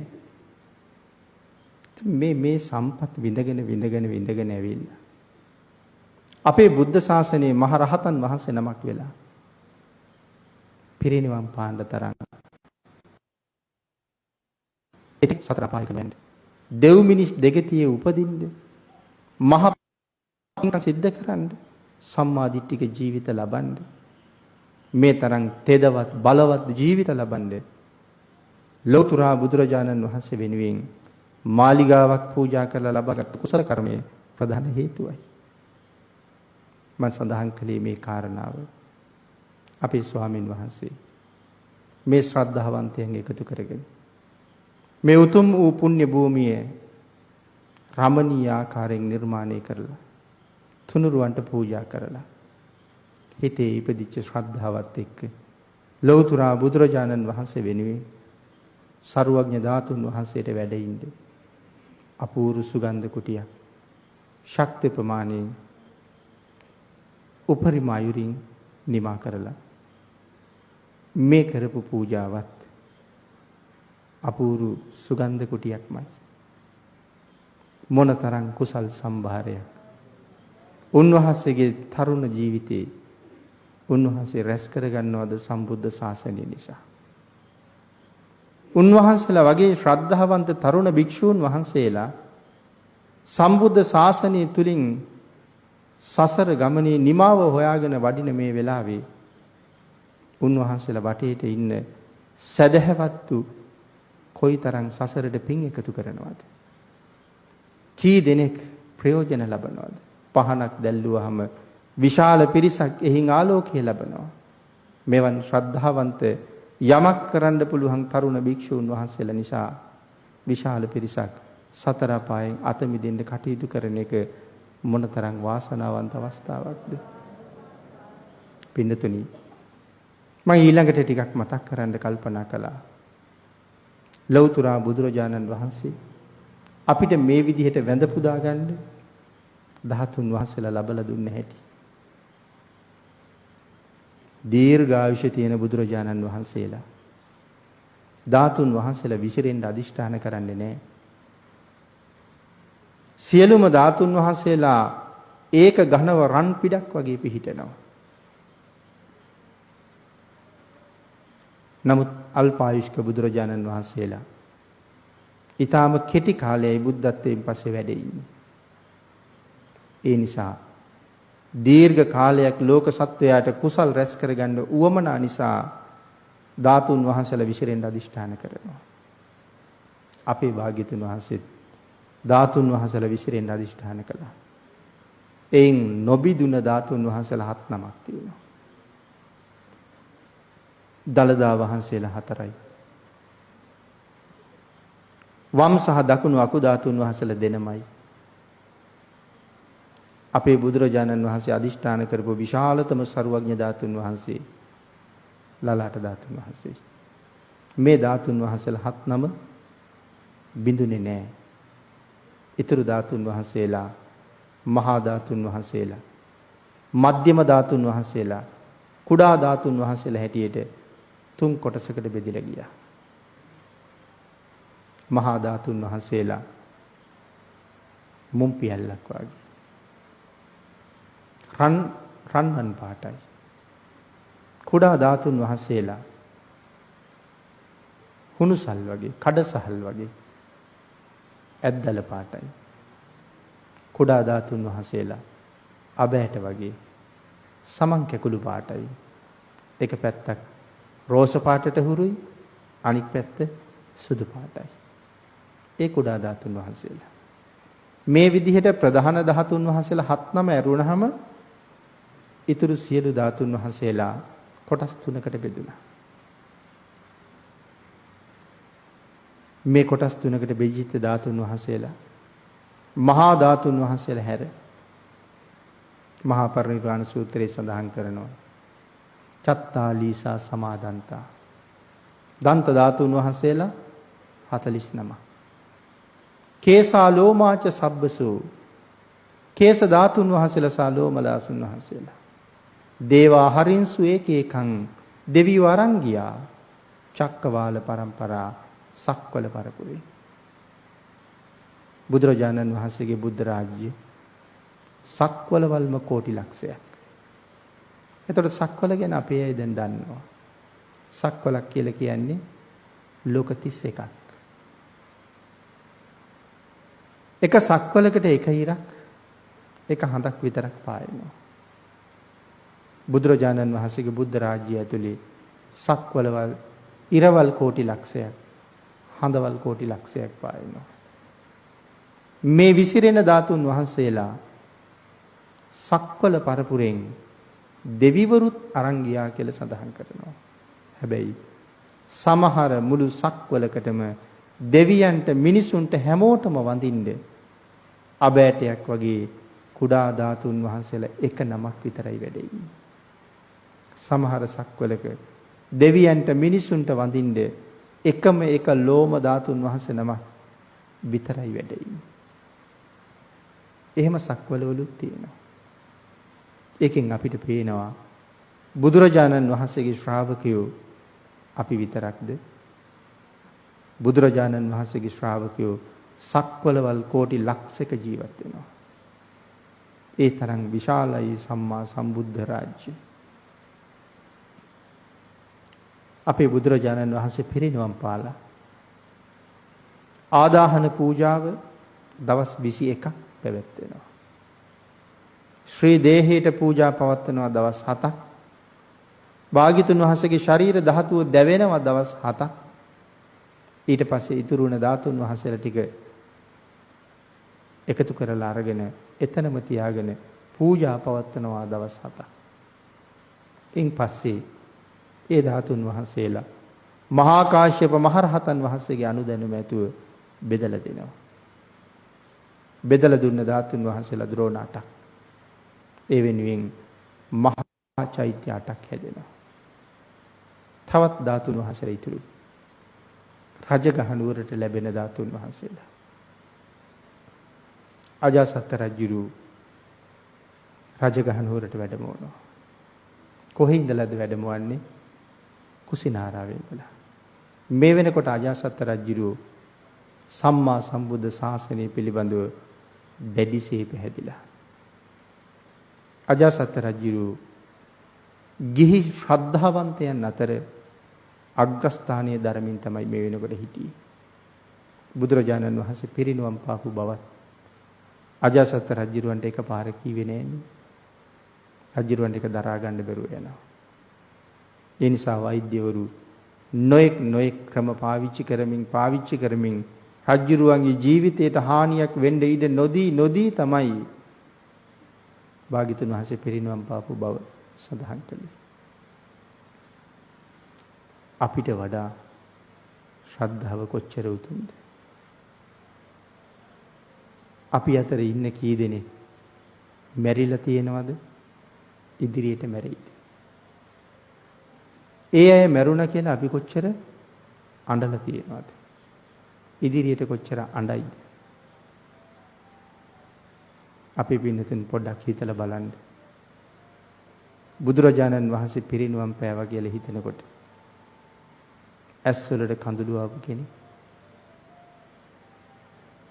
භාග්‍යතුන් වහන්සේ වෙනුවෙන් උන්වහන්සේ පිරිනිවන් පෑවා කියලා හිතෙනකොට කඳුළු නොනැගෙන ඇස්වලට පුතඥ තිසරණ නැති පන්සිල් නැති ගුණධර්ම නැති සමහර අය අනිත් මරුණාම අපි අඬන එකේ තේරුමක් තියනවද කියලා අපි ආපහු අපෙන් අහන්න ඕනේ. අඬනවා නම් අඬන්න ඕනේ බුදුරජාණන් වහන්සේ වෙනුවෙන්. අඬනවා නම් අඬන්න ඕනේ මහරහතන් වහන්සේලා වෙනුවෙන්. නමුත් හිතේ දුකට කඳුළු වෙනවා කියන එක නවත්තන්න බෑ. නමුත් අපේ ශ්‍රද්ධාවේ පමණයි. නමුත් අජාසත් රජුරවන්ට භාග්‍යතුන් වහන්සේ පිරිනිවන් පෑවා කියලා එකපාර කිව්වොත් හදවත පුපුරන්න තියෙන ඉඩ කඩ බොහොම වැඩි. ඒකයි වෛද්‍යවරු හිමීට සත්කාර කර කර මේක කරන්නේ. නමුත් ඉතින් පස්සේ දැනගන්න ලැබෙන ධාතුන් වහන්සේලා ටික වැඩමවනවා කුසිනාරාවේ ඉඳලා රජගහ නුවරට යොදුන් 25ක් තියෙනවා. පුදුම හිතෙනවා. යොදුන් 25ක් ධාතුන් වහන්සේලා ටික වැඩමවාගෙන රජගහ නුවරට එන්න ගත වෙන කාලය අවුරුදු 7යි මාස 7යි දවස් 7ක්. එයි මේ යොදුන් 25 එන්න මෙච්චර කල් යන්නේ. සඳහන් කරනවා යම් පෙරහැරක් සූදානම්නේ දැන් ධාතුන් වහන්සේලා වැඩමවන්නේ. පෙරහැර පටන් ගන්න තැනක් තියෙනවා. එතනින්ද පිටිපස්සට තමයි අනික ඔක්කොම ඉන්නේ.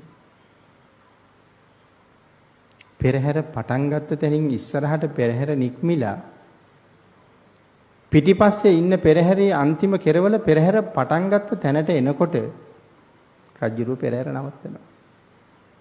තේරුණාද කියපු කාරණාව? පටන් ගත්ත තැනට පෙරහැරේ කෙරවල එනකොට පෙරහැර නවත්තනවා. එතන නතර කරලා දවස් 7ක් පූජා පවත්වනවා. නැවත එතනින් ගමන් ආරම්භ කරනවා. නැවත අග කෙරවල පූජාව පවත්වපු තැනට එනකොට ආයෙ පෙරහැර නවතිනවා. ඉතින් මේක සුළුපටු පෙරහැරක් නෙමෙයි. මේ අපේ වාගේ 4 දිනක් නෙමෙයි මේ පෙරහැරේ ඉන්නේ. යොදුනක් හමාරක්වත් පෙරහැර තියෙන්නේ නැති. ඒ යන අතරතුර මාර්ගයේ දෙපස කොහේ හරි තැනක රන්වන් පාට මල් පිපිලා දැක්කොත් එතන නවතිනව නැවත. නැවතිලා ඒ රන්වන් පාට මල් ඉවර වෙනකම්ම පූජා පවත්වනවා. ඒ කියන්නේ සමහරලාට අද මල් නෙලලා ගත්තාම හෙට කැකුළු පිපෙනවා. ඒ කැකුළුත් පිපිලා ඉවර වෙච්චාම අනිද්දත් පිපෙනවා. එහෙමයි මේ සඳහන් කරන්නේ ගස්වල මල් වරණකම්ම එතන තියාගෙන පූජා පවත්වනවා. එහෙම තමයි ධාතුන් වහන්සේලා වැඩමවන්නේ. ඔය ටික ඔහොම කියහම යටාවතේ පූජාව කොහොම සංවිධානය වෙන්න ඇද්ද කියලා මේ පෘථග්ජන හිත්වලට පින්නතිනි කවදාවත් තේරෙන එකක් නෑ අපිට.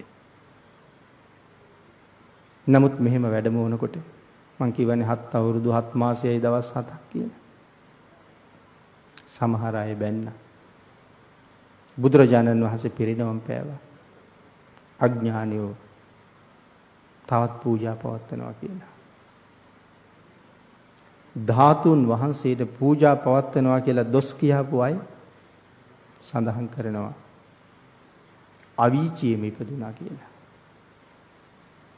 අතරතර උපදින්න තව අපායවල් තියෙනවා. අවීචිය කියන්නේ පතුලෙම තියෙන තැන. නමුත් බුද්ධ පූජා විවේචනය කරපු අය අවීචියටමයි ගිහිල්ලා තියෙන්නේ. සක්‍ර දේවේන්ද්‍රයන්ට මේක දරන්න බැරුව ගියා පස්සේ රහතන් වහන්සේලාට ඊට කලින් මේක දැනුණා. කල්පනා කළා මිත්‍යා දෘෂ්ටිකයෝ නමුත් ශ්‍රද්ධාව නැති වුන් නමුත් අවීචියට යනවා කියන එක අති භයානක තත්ත්වයක්. මොකද මේකට කරන්නේ? නමුත් රජුරුව මේ පෙරහැර නවත්තන්නේ නැහැ. පින්නතේ හිතන්නකෝ මේ රජෙක් මුළු දඹදිවම රජෙක් මේ ඉන්නේ. ඉතින් මේ රජුරුවන්ට රාජකාරී නැද්ද 7 අවුරුද්දක් තිස්සේ? සඳහන් කරනවා ශ්‍රද්ධාවන්ත රජවරු කොයිතරම් රාජකාරී තිබුණත් දවසකට 3 වතාවක් බුද්ධ වතට එනවා කියලා. අපි කවුද කියලා හිතෙනව නේද එතකොට? රජ්ජුරුව සියලු රාජකාරී පසක දාලා දවසකට 3 වතාවක් බුද්ධ වත කරනවා කියලා සඳහන් කරන්නේ. අජාසත් රජ්ජුරුව 7 අවුරුද්දක් රජකමත් හැරලා ධාතුන් වහන්සේ වැඩමවනවා. ඉතින් රහතන් වහන්සේලා ගිහිල්ලා මතක් කළා සක්‍ර දේවේන්ද්‍රයන්ට. සක්දෙව් රජතුමනි මොකද්ද මේකට කරන්නේ? අජාසත් රජුරෝ කොච්චර ශ්‍රද්ධාවන්තද? සක්‍ර දේවේන්ද්‍රයෝ රහතන් වහන්සේලාට කියනවා ස්වාමීනි ඔය රජුරවන්ට මම ගිහිල්ලා කීවොත් පෙරහැර නතර කරලා ධාතුන් වහන්සේලා තැන්පත් කරමු කියලා. රජුරෝ ඒක නම් කරන්නේ නැහැ. ඒ කියන්නේ සක්‍ර දේවේන්ද්‍රයෝ දිව්‍ය විලාසයෙන් දිලිහි ඇවිල්ලා කාරණාව පැහැදිලි කළත් අජාසත් රජුරෝ පූජාව නතර කරන්නේ නැහැ කියලා දෙවියන්ට විශ්වාසයි. මොකක්ද එතකොට මේකට කරන්නේ? ආන් ඒ වෙලාවේ සඳහන් කළා සක්‍ර දේවේන්ද්‍ර ස්වාමීනි මම මෙහෙම කරන්න. යක්ෂයෝ කලබල වුණා වගේ, අමනුෂ්‍යයෝ කලබල වුණා වගේ මම හැමතැනම ටිකක් කලබල ඇති කරන්න. එතකොට ඔබ වහන්සේලා රජුරවන්ට කියන්න අමනුෂ්‍යයෝ කලබල වෙලයි තියෙන්නේ අපි ධාතුන් වහන්සේලා තැන්පත් කරමු කියලා. දැන් එතකොට මේ අර අවීචයට යන පිරිස කෙරෙහි තියෙන අනුකම්පාව. ඒකයි මෙහෙම කරන්නේ. ඉතින් ඊට පස්සේ සක්‍ර දේවේන්ද්‍රෝ එහෙම කළා. රහතන් වහන්සේලා රජුරන්ට පණිවිඩ දුන්නා. පණිවිඩ දීලා කිව්වා ඊතුරු ධාතුන් වහන්සේලා අරන් වෙන්න තැන්පත් කරන්න. රජුරෝ කියනවා ස්වාමීනි මම නම් මේ වැඩේට කැමති නෑ. නමුත් රහතන් වහන්සේලා මට එහෙම කියනවා නම් මට ඒකට විරුද්ධ වෙන්න අයිතියක් නෑ. මහා සංඝරත්නයට මම ගරු කරන හින්දා. ස්වාමීනි නමුත් අනිත් ධාතුන් වහන්සේලා කොහොමද ගන්නෙ? සඳහන් කළා මහරජය ධාතුන් වහන්සේලා ලබා දෙන කාර්යය අපට බාරයි. රජුරු සඳහන් කළා ලබා දුන්නොත් තැන්පත් කිරීමේ කාර්යය මට බාරයි. ආන් ඒ හින්දා ධාතුන් වහන්සේලා අරගන්න ඉතුරු චෛත්‍ය 8 බිඳින්න ඕනේ. එයින් චෛත්‍ය 7ක් හැදුවා. කල්ලා ධාතුන් වහන්සේලා ගත්තා. මිනිස්සුන්ට පූජා පවත්වන්න ඕනේ ප්‍රමාණය ඉතුරු කරලා ඒ චෛත්‍ය නැවත පිළිසකර කළා. නමුත් රාමග්‍රාමී චෛත්‍ය කඩන්න ගියහම කඩන්න බෑ. උදැල්ලෙන්, මිටියෙන්, කුළු ගෙඩියෙන්, යවුලෙන් මොකෙන් ගැහුවත් ඒවා කුඩු වෙලා විසි වෙනවා. ඒක කඩන්න නාගරාජවරු ඉඩ දෙන්නේ නෑ. මොකද භාග්‍යතුන් වහන්සේගේ අදිෂ්ඨානයක්මත් තියෙනවා රාමග්‍රාමයට ලැබෙන ධාතුන් වහන්සේලා ද්‍රෝණයක් මේ පුංචි රටට හම්බෙන්න ඕනේ කියලා. ඒ ධාතුන් වහන්සේලා ද්‍රෝණේ තමයි අනුරාධපුරයේ මහා සෑයේ තැන්පත් වෙන්නේ. ඒ ධාතුන් වහන්සේලා ඒ නිසා රහතන් වහන්සේලා එකතු කරන්නේ නැහැ. අනික් සියලු ධාතුන් වහන්සේලා රජගහ නුවරට වැඩමවලා තැන්පත් කරන්න තැනක් හොයනවා. මහා කාශ්‍යප මහ රහතන් වහන්සේ තැනක් තීරණය කරලා අදිෂ්ඨානයක් කරනවා මේ භූමියේ තියෙන සියලු පාෂාණ අතුරු දහන් වේවා. පාෂාණ කියලා මෙතන සඳහන් කරන්නේ ගල් වලට. සියලු ගල් අතුරු දහන් වේවා. සියලු පස් පිරිසිදු වේවා. රියන් 80ක් යටට හාරනකන් ජලයෙන් කාන්දුවක් නොවේවා. ඒ අදිෂ්ඨානයෙන් පස්සේ රියන් 80ක් යටට හාරනවා. යටට හාරලා සුදු හඳුන් වලින් කරඬු 8ක් හදනවා. ඒ කරඬු 8 එකට තියෙන චූටිම කරඬුවයි ඒක වහලා ඊළඟ කරඬුවයි ඒක වහලා ඊළඟ කරඬුවයි එහෙම හදන්නේ. ඊට පස්සේ ඒක වහලා සුදු හඳුන් වලින් චෛත්‍ය 8ක් හදනවා. රත් හඳුන් වලිනුත් එහෙමයි. ඇද්දල වලිනුත් එහෙමයි. වෛරෝඩි වලිනුත් එහෙමයි. රතුමැණික් වලිනුත් එහෙමයි. රිදී වලිනුත් එහෙමයි. රත්තරන් වලිනුත් එහෙමයි. එහෙම කරඬු 8ක් ස්තූප 8ක් හදනවා. ඒ සියල්ලම තැන්පත් කරලා තූපාරාම මහසෑය වගේ පලිඟු වලින් සෑයක් හදනවා. ධාතුන් වහන්සේලා වැඩ ඉන්නේ අර කරඬු 8. ඊට පිටින් ඊට පස්සේ ගයක් හදනවා. ਸਰව රතනමය ගයක් හදනවා. අර සෑය වට කරලා ਸਰව රතනමය ගයක් හදනවා. ਸਰව රතනගේ වට කරලා රණින් ගයක් හදනවා. රත්තරන් ගේ වට කරලා රිදියෙන් ගයක් හදනවා. ඒ රිදියෙන් හදන ගේ ඇතුළේ රිදියෙන් හදන ගේට පිටින් සප්ත රතන කුඩු කරලා සම්පූර්ණ වැලි බවට පත් කරලා අතුරනවා. අතුරලා සුද්ධෝදන මහරජුරුවන්ගේ රූපය රණින් හදනවා. මහා මායා දේවිය, යසෝදරා දේවින් වහන්සේ, කන්තකාශ්වයා, මහ බෝසතාණන් වහන්සේගේ මංගල හස්තියා, චන්න අමාත්‍යවරයා, කාළුදායි අමාත්‍යවරයා, ආනන්ද මහරහතන් වහන්සේ මේ ආදී මහ බෝසතාණන් වහන්සේ ඉපදිච්ච දවසේ පහළ වෙච්ච ඒ සහජාත වස්තුන් ටික රණින් හදනවා. 80 මහා ශ්‍රාවකයන් වහන්සේලාම රණින් නිර්මාණය කරනවා. රණින් රිදීෙන් පුන්කලස් 500 හදනවා. රන් රිදී පහන් 500 හදනවා. ජාතක පාළියේ සඳහන් වෙලා තියෙන සියලු දේවල් මේ ඇතුලේ සිත්තම් කරනවා. මේ සියල්ලම මෙහෙම කරලා වනාන්තරේ පුරාම තියෙන වනමල් ගෙනල්ලා සම්පූර්ණ අතුරනවා.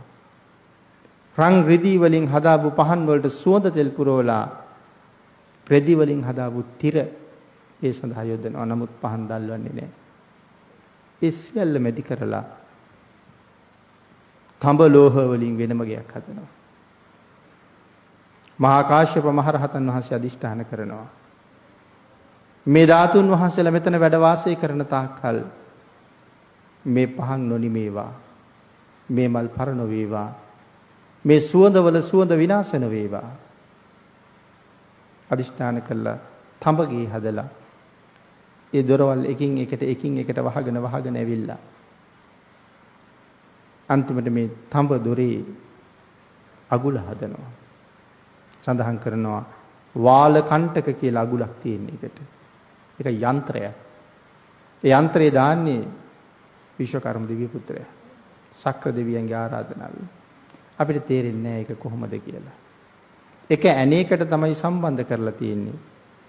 මේ මාලිගාව වටේටම ලී වලින් හදාපු රූප මණික් වගේ දිලිසෙන කඩු අරගෙන වාත වේගයෙන් මාලිගාව වටේට දුවනවා. වාත වේගයෙන් දුවනවා. ඉතින් කඩු දිලිසෙනවා පේනවා කිසි කෙනෙක් ලං වෙන්නේ නැහැ. මේක තමයි දොරේ අගුල. ඊට පස්සේ ගලින් බැඳලා ගඩොලින් වහලා බොහොම ලස්සනට පස් අතුරලා පිරිබඩ කරලා ඊට යටින් සප්ත රතන වලින් වැලි අතුරලා මේ සියල්ල වහලා තිබුණ තැනක්වත් සොයාගන්න බැරි වෙන්න ඊට උඩින් පාෂාණමය චෛත්‍යයක් හදනවා. ගලින්මයේ චෛත්‍ය හදන්නේ. ධාතුන් වහන්සේලාගේ තැන්පත් කිරීම. බුදුරජාණන් වහන්සේ පිරිසුම් පිරිනිවන් පාලා අවුරුදු 218ක් ගත වුණාට පස්සේ ධර්මාශෝක රජුරුව තමයි ධාතුන් වහන්සේලා හොයන්නේ. හැබැයි අර අගුල වහන වෙලාවේ රන් පත්තිරුවක ලිපියක් ලියලා තියෙනවා. එතන තියලා තියෙනවා විශාල මාණික්කයක්. ඒ ලියුමේ තියෙනවා අනාගතයේ පහළ වෙන දිලිඳු රජවරු මේ ධාතුන් වහන්සේලා හොයාගත්තොත් ඒ දිලින්දන්ට ධාතුන් වහන්සේට උපස්ථාන කරන්න තරම් වත්කම් නැහැ. වෙනතනි විස්තර කරන්න කාලේ නැති වුණාට කවුද මෙහෙම ලියන්නේ? අජාසත් රජුරු. අනාගතයේ පහළ වෙන දිලිඳු රජවරුන්ට බුදුරජාණන් වහන්සේට සලකන්න වත්කම් නැති හින්දා මේ මණික විකුණලා ධාතුන් වහන්සේට සලකන්න කියලා මණික තියලා තියෙනවා. රජුරුව කොහොම පූජාවල් කළාද කියලා අපිට තේරෙන්නේ නැහැ කිව්වේ ඒකයි. බුද්ධ වර්ෂයෙන් අවුරුදු 218ක් ගියාට පස්සේ ධර්මාශෝක රජුරුව වෙහෙර විහාර 84000ක් මුළු දඹදිව පුරාම හදලා ඒ වගේ තැන්පත් කරන ධාතුන් වහන්සේලා හෙව්වා. එවකට ජම්බුද්දීපයේ පුරාම තියෙන චෛත්‍ය රජුරු කඩවනවා. කඩවලා දාලා යන්නේ කඩලා ධාතුන් වහන්සේලා හොයලා නැවත චෛත්‍ය හදනවා. ඉතින් මෙහෙම කරගෙන ගියා රජුරවන්ට ධාතුන් වහන්සේලා හම්බෙන්නේ නැහැ. රහතන් වහන්සේලා රැස් කරලා ඇහුවා ස්වාමීනි කොහෙද වැඩ ඉන්නේ? සඳහන් කරනවා මහරජය නිදන් කළා කියලා විතරක් දන්නවා කියලා. ඔය අතර හිටිය අවුරුදු 120ක් වයස්ගත වෙච්ච රහතන් වහන්සේ නම. අවුරුදු 120යි. උන්වහන්සේ සඳහන් කරනවා මහරජය තැන හරියට දන්නේ නැහැ. මට අවුරුදු 7ක් වයස කාලේ මගේ පියාණන් කියලා සඳහන් කරන්නේ පැවිදි කරපු ගුරුවරයාට. මගේ ආචාර්යන් වහන්සේ මමත් අඬ ගහගෙන පඳුරු අස්සෙන් ගිහිල්ලා එක තැනකට මල් ගොට්ටක් පූජා කරලා එනවා. ඒ කාලේ මට කිව්වා මතකයි සාමණේර මේ මල් ගොට්ට පූජා කරන තැන හොඳට මතක තියාගන්න කියලා. මහරජා එතන වෙන්න ඇති ධාතුන් වහන්සේලා වැඩ ඉන්නේ කියලා. රජුරු එතෙන්ට ගියා. පාෂාණ මේ චෛත්‍ය අයින් කළා. රජුරු හාරන්න පටන් ගත්තා. සෑහෙන දුරක් හාරනකොට මැටි ගාලා වගේ තියෙන පිරිබැඩ කරපු මටි තට්ටුව හම්බුණා. ඒක කඩනකොට හම්බුණා සප්ත රතනමේ වැලි අතුරපු වැලි තට්ටුව.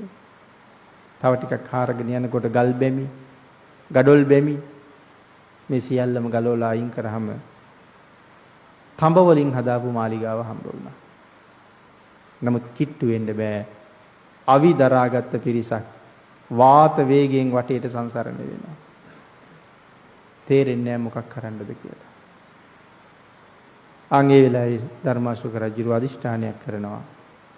84000ක් වෙහෙර විහාර ලෞතුරා බුදුරජාණන් වහන්සේ වෙනුවෙන් හදලා 13 වහන්සේලා තැන්පත් කරන්න සූදානම් වෙන වෙලාවේ මගේ පින්කමට බාධා කරන්න එපා. ආර්යයන් වහන්සේලා මට අනුකම්පා කරන්න කියලා. සක්‍ර දේවේන්ද්‍රයන් වහන්සේ විශ්වකර්ම දිව්‍ය පුත්‍රයාට කතා කරලා කියනවා ගිහිල්ලා ඒ අගුල ඇරලා දෙන්න. මනුස්ස වේසෙන් ඇවිල්ලා මහරජා මම මේක අරින්නද කියලා අහපුවාම හා කිව්වා. මේ මුළු යතුරම සම්බන්ධ කරලා තියෙන්නේ මේ දොරේ එක ඇණයකට. ඒ ඇණේට විදින්න ඕනේ. මේක දන්නේ නැහැ කවුරුවත්. ඉතින් මේ අගුල හයි කෙරුවෙත් විශ්වකර්ම දිව්‍ය පුත්‍රයාමයි. මනුස්ස වේසෙන් දුන්නක් අරගෙන එක ඊතලයක් අර ඇණේට මුදා හරිනවා. ඒත් එක්කම අර සියලු රූප එහෙමම නතර වෙනවා. රජුරෝ ළඟට ගියහම දකින්නවා දුප්පත් රජවරුන්ට බුදුරජාණන් වහන්සේට පූජා කරන්න බෑ කියලා තියෙන ලියුම. දීප චක්‍රවර්ති ධර්මාශෝක රජුරවන්ට දරා ගන්න බැරි තරම් දුකක් ඇති වෙනවා. මං වගේ දීප චක්‍රවර්ති රජෙකුටත් දුප්පත් කියලා කීවද කියලා. කෙසේ වෙතත් දොර ඇරලා ඇතුළට යනවා. තාමත් මල් ඒ විදිහටම නැවුම් විදිහට තියෙනවා. තාමත් සුවඳ වැලි වලින් සුවඳ හමනවා. තාමත් පෙර වගේම මේ දැන් දැල්ුවා වගේ ඒ පහන් දැල් වෙනවා. මේවා රහතන් වහන්සේලාගේ අදිෂ්ඨානයෙන් තමයි සිද්ධ වෙන්නේ. එහෙම නැත්නම් වර්තමානයේ තර්ක කරන අය අහන්න පුළුවන් වාතය ලැබෙන්නේ නැතුව කොහොම පහන් දැල් වෙන්නේ නැද්ද කියලා. එහෙම අය තමයි අද හුඟක් කියන්නේ. මහරහතන් වහන්සේලාගේ අදිෂ්ඨාන. තව ටිකක් දුරට යනකොට රම්පතක තවත් ලිපියක් තියෙනවා. ඒ ලිපියේ ලියලා තියෙනවා අනාගතයේ පහළ වෙන පියදාස නම් රජෙක් මේ ධාතුන් වහන්සේලා මෙතනින් අරගෙන දඹදිව පුරා ඉදි කෙරෙන 84000ක් වෙහෙර විහාරවල තැන්පත් කරනවා කියලා. ඒ කාරණාව දැකලා රජුරවන්ට දරා ගන්න බැරි තරම් සතුටුයි. වම් අත මිටමලෝලා දකුණු අතට පාරක් ගහගෙන කෑ ගහලා කියනවා මහා කාශ්‍යප මහරහතන් වහන්සේ එහෙනම් මම දැක්කා කියලා. ඊට පස්සේ තමයි ධාතුන් වහන්සේලා මහා ගෞරවපූර්වකව එතනින් අරගෙන 84000 චෛත්‍ය රාජයන් වහන්සේලාගේ නිදන් කරලා ජීවමාන ලෞතුරා බුදුරජාණන් වහන්සේට වන්දනා කරනවා වගේ වන්දනා කරන්න ලෝ සතුන්ට අවස්ථාව ලැබෙන්නේ. භාග්‍යතුන් වහන්සේ වැඩ ඉන්න කාලෙම අදිෂ්ඨාන කරපු විදිහටම අපේ රටට ලැබිච්ච සුවිශේෂී ධාතුන් වහන්සේලා වැඩ ඉන්නවා මේ රටේ. අපි සඳහන් කළා විසිරුනේ නැති මහා ධාතුන් වහන්සේලා 7 නමක් භාග්‍යතුන් වහන්සේ අදිෂ්ඨාන කළා. ඒ ධාතුන් වහන්සේලා 7 නමින් මේ අදිෂ්ඨාන කළේ කෝටි ලක්ෂයක් සක්වලකට. නමුත් මේ කෝටි ලක්ෂයක් සක්වලේ මේ මංගල සක්වලේ තියෙන ඊටාම පුංචි රටක් අපේ රට කියලා කියන්නේ. අපේ වින්නතුන් හිතලා බලන්න මේ රට මොන තරම් පුණ්‍යවන්ත රටක්ද? මේ රට කොයිතරම් පුණ්‍යවන්තයෝ උපදින රටක්ද? මේ රට කොයිතරම් දක්ෂයෝ උපදින රටක්ද? මේ සක්වලේ මේක සුවිශේෂී පින්බිමක්. හැබැයි ඒක අපි තේරුම් අරගෙන නැහැ. ලෝකේ උපදින තරම් පුදුම දක්ෂයෝ බිහි වෙන රටක් ලංකාව කියලා කියන්නේ. ලෝකේ පුරා හොයලා බැලුවොත් මහ විස්මිත නිර්මාණ කරලා තියෙන අය මේ රටෙන් ගියපු අය. වර්තමානයේ දියුණුයි කියලා සලකන රටවල් වල මේ රටේ මිනිස්සු ගිහිල්ලා කරලා තියෙන දේවල් ගැන හොයලා බලන්න. පහුගිය කාලේ කොරෝනා වසංගත උත්සන්න වෙලා තියෙන කාලේ අපිට බේත් හේත් නැති වෙන කාලේ යන්ත්‍ර සූත්‍ර හිග වෙන කාලේ ලංකාවේ මිනිස්සු කොච්චර දේවල් කළාද? ඒවට ඉඩක් ලැබෙනවා නම් මේ රට මේ ලෝකේ කොයිතරම් උසස් තැනක තියෙන රටක් වෙනවද? ආන් ඒ වගේ ඒ ශ්‍රේෂ්ඨත්වයේ අතීතයේ පවා පැහැදිලි කරලා තියෙනවා. දන්ත ධාතුන් වහන්සේලා 4-9න් දෙනමක්ම මේ රටේ වැඩ ඉන්නවා. අකු ධාතුන් වහන්සේලා දෙනමගෙන් එකනමක් මේ රටේ වැඩ ඉන්නවා. කෝටි ලක්ෂයක් සක්වලට ඉතුරු වුණ විශාලතම සර්වඥ ධාතුන් වහන්සේ ලලාට ධාතුන් වහන්සේ බුදුරජාණන් වහන්සේ ශ්‍රී මුඛයෙන්ම දේශනා කළා මේ රටටයි ලැබෙන්නේ කියලා. මහා කාශ්‍යප මහරහතන් වහන්සේගේ ශිෂ්‍ය භික්ෂුන් වහන්සේලා පරපුරෙන් පරපුරට ආරක්ෂා කළා ලංකාවට ධාතුන් වහන්සේ ලැබෙනකම්. මහා කාශ්‍යප මහරහතන් වහන්සේමයි ලලාට ධාතුන් වහන්සේ ලැබුණ රජවරුන්ගෙන් ගිහිල්ලා ඉල්ලගන්නේ ලලාට ධාතුව මට දෙන්න. භාග්‍යතුන් වහන්සේගේ මෙහෙම අදිෂ්ඨානයක් තියෙනවා කියලා. මහා නාග රජුරවන්ට ලැබෙනකොට මහා නාග රජුරන්ගේ ශ්‍රද්ධාව කොච්චරද? ධාතුන් වහන්සේ දකින්න ගියහම ෂඩ්වර්ණ රශ්මිය විහිදවනවා රජුරවන්ට පේන්න. ඒ වාගේ උත්තම පූජනීය වස්තු මේ රටේ වැඩ ඉන්නේ මේ රටේ පුණ්‍යවන්තයෝ උපදින නිසා. මේ රටේ මිනිසුන්ට ශ්‍රද්ධාව තියෙන නිසා. මේ රටේ ප්‍රඥාවන්තයෝ උපදින නිසා. භාග්‍යතුන් වහන්සේ අදිෂ්ඨාන කළ තරම් කොයි තරම්නම් ධාතුන් වහන්සේලා අපේ රටේ වැඩ ඉන්නවද? සරුවඥ ධාතුන් වහන්සේ හැමෝම ළඟ හැමදාම එකම විදිහට වැඩ ඉන්නේ නැහැ. ඒකත් භාග්‍යතුන් වහන්සේගේ අදිෂ්ඨානය. වත් පිළිවෙත් කරලා වන්දනාමාන කරලා කුසල් රැස් කරගන්නේ නැත්නම් වහාම සරුවඥ ධාතුන් වහන්සේ එතනින් ඉවත් වෙලා වඩිනවා. මොකද තවත් පින් කරගන්න අය ඉන්නවා.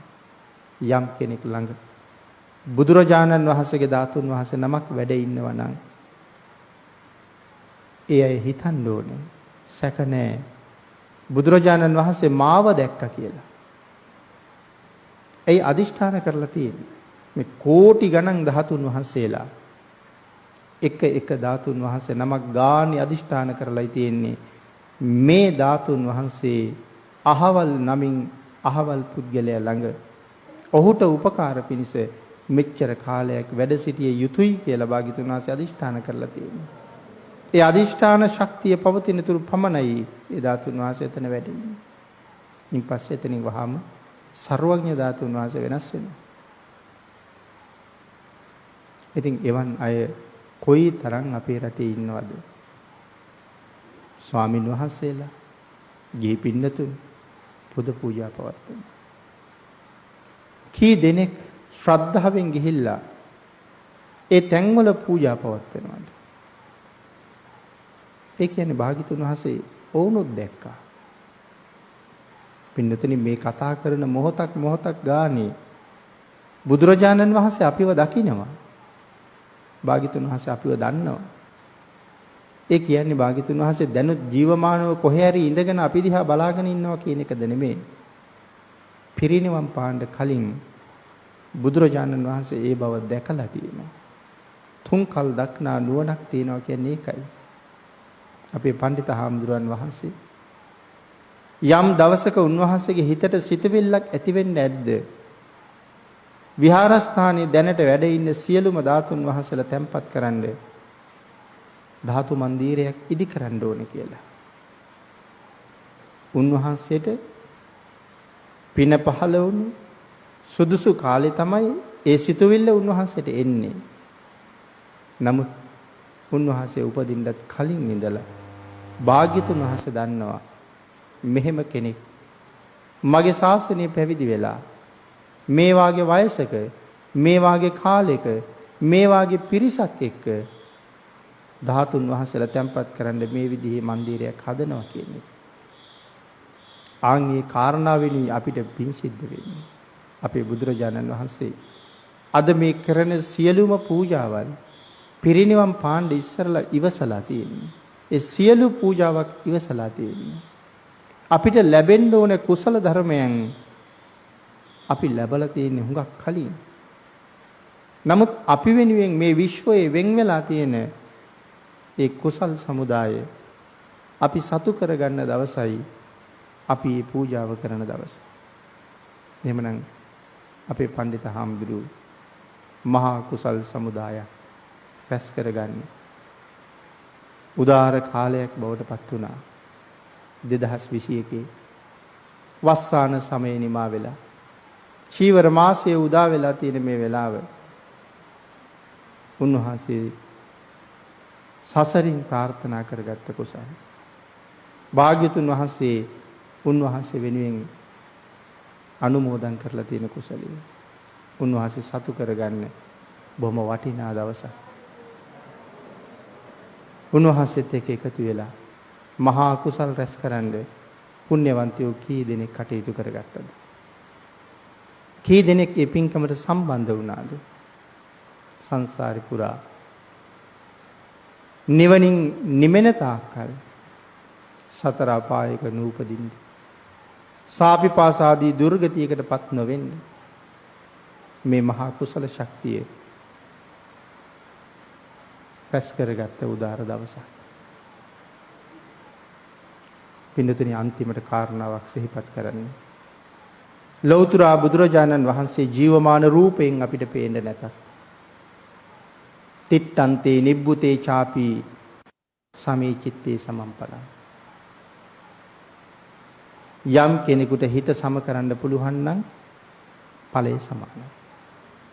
කොහොමද හිත සම කරනවා කියලා කියන්නේ? හිත සම කරනවා කියලා කියන්නේ ජීවමාන බුදුරජාණන් වහන්සේ ළඟට යනවා වගේ ධාතුන් වහන්සේ ළඟට යන්න ඕනේ.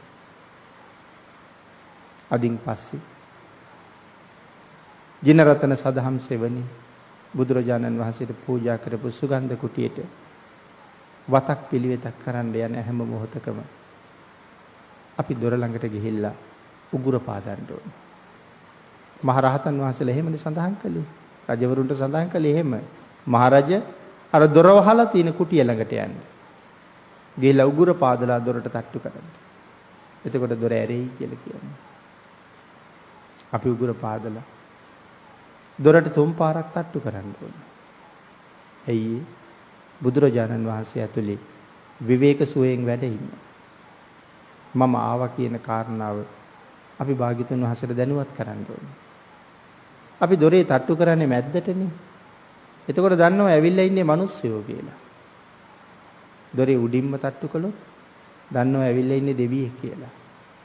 දොරේ යටින්ම තට්ටු කළොත් දන්නවා ඇවිල්ලා ඉන්නේ නාගයෙක් කියලා. මේ දොරට තට්ටු කරන ක්‍රමයෙන් හඳුනා ගන්නවා එවිත් ඉන්නේ කවුද කියලා. නැගිටලා ඉන්නේ නැහැ දොර අරින්න. අදිෂ්ඨාන කරනවා ඇරෙන්න. බැරි වෙලාවත් අපි වෙනුවෙන් දොර අරින්න භාග්‍යතුන් වහන්සේ අසුනෙන් බැස්සොත් අපේ ඔළුව බිම ගැලවිලා බිම වැටෙනවා. ඒක භාග්‍යතුන් වහන්සේ දන්නවා. ඒ නිසා අදිෂ්ඨාන කරනවා දොර ඇරෙන්න. ඊට පස්සේ දොර ළඟ ඉඳලා වැඳලා සමාව ඉල්ලන්න ඕන. ස්වාමීනි සුගන්ධ කුටියේ මම අමදින්නද කියලා.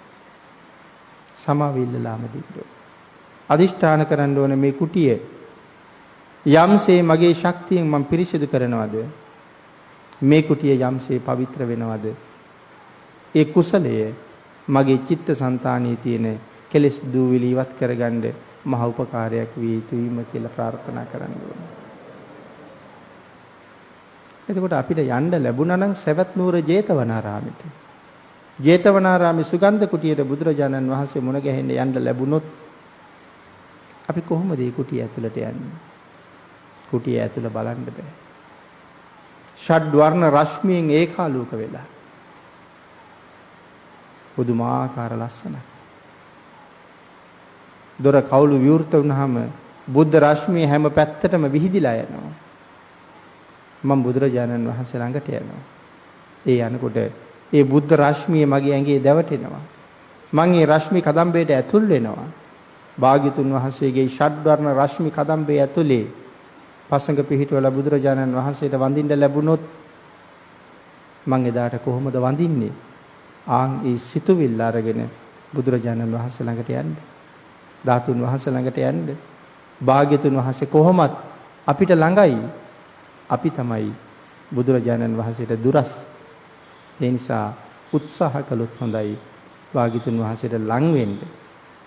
එදාට මේ සංසාරي සතර අපායෙන් මිදලා සුගතියෙන් සුගතියට ගිහිල්ලා ප්‍රාර්ථනා කරන විදිහට ඒ උතුම් නිවන සාක්ෂාත් කරන්න අපිට පුළුවන්. සුදීර්ඝම ගම්වැසියන්ට අවට සදහැවතුන්ට සතර අපායෙන් මිදෙන මඟ අපේ පඬිත හාමුදුරුවෝ හදලා දුන්නා. මේ කොච්චර මහන්සි වෙලා මේ දේවල් කළත් පඬිත හාමුදුරන්ගේ කිසිම බැඳීමක් ඇල්මක් අල්ලාගෙන ඉන්න ස්වභාවයක් උන්වහන්සේ ළඟ නැහැ. හැබැයිම භික්ෂුවකගේ ස්වභාවය එකතු කිරීම නෙමෙයි. පන්සල කියලා කියන්නේ අස් කරන තැනක්. රැස් කරන තැනක් නෙමෙයි. අස් කරන තැන. අපේ පඬිත හාමුදුරුවෝ ඒ න්‍යාය හොඳට පිළිපදින කෙනෙක්. උන්වහන්සේගේ ජීවිතේ මේක තියෙනවා. මේ සියල්ල නිර්මාණය කරලා ඔබට පින් රැස් කරගන්න දීලා උන්වහන්සේ තව දවසක මෙතනින් නික්මෙන්න උන්වහන්සේ යන්නේ අත්හැරලා. මෙහි ඉන්න ඕනේ කියන කල්පනාවක් උන්වහන්සේ ළඟ නැහැ. නමුත් ඔබට මේ ගම් දනව් වල ජීවත් වෙන තාක්කල් සතර අපායට පිටුපාන්න පාර හදලා දුන්නා.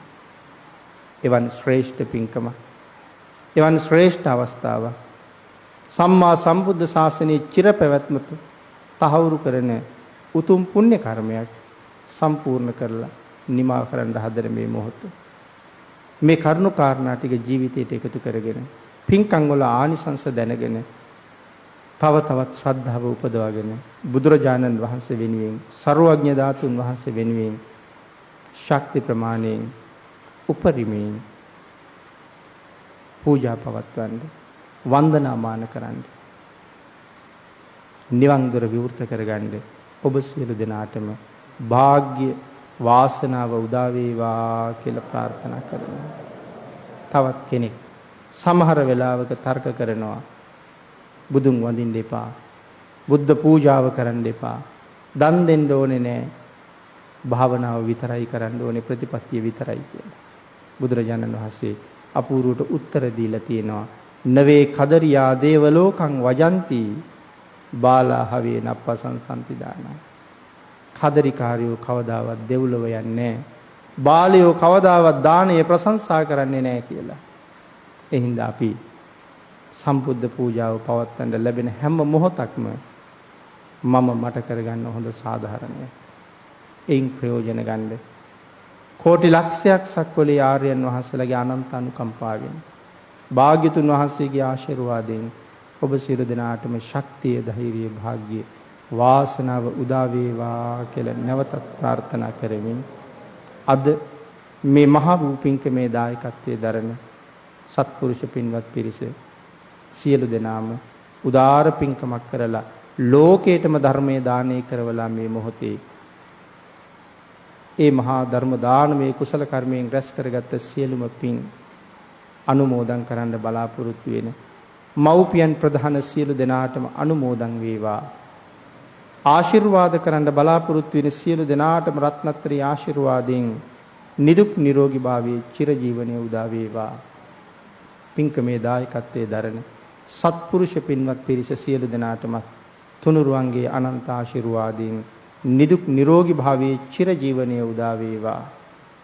සද්ධර්ම ශ්‍රවණය කළ ලක්වැසි ලෝවැසි සියලු දෙනාටම මේ පුණ්‍ය ධර්මයෙන් අඩු නැතුව අනුමෝදන් වේවා. කොරෝනා වසංගතයේ ලෝකෙන් තුරන් වේවා. කොරෝනා වසංගතයෙන් මියගිය සියලු දෙනාටම මේ පින් අනුමෝදන් වේවා. රට ජාතිය වෙනුවෙන් දිවි පූජා කළ සියලු රණවිරුවන්ට මේ පුණ්‍ය ධර්මයන් අනුමෝදන් වේවා.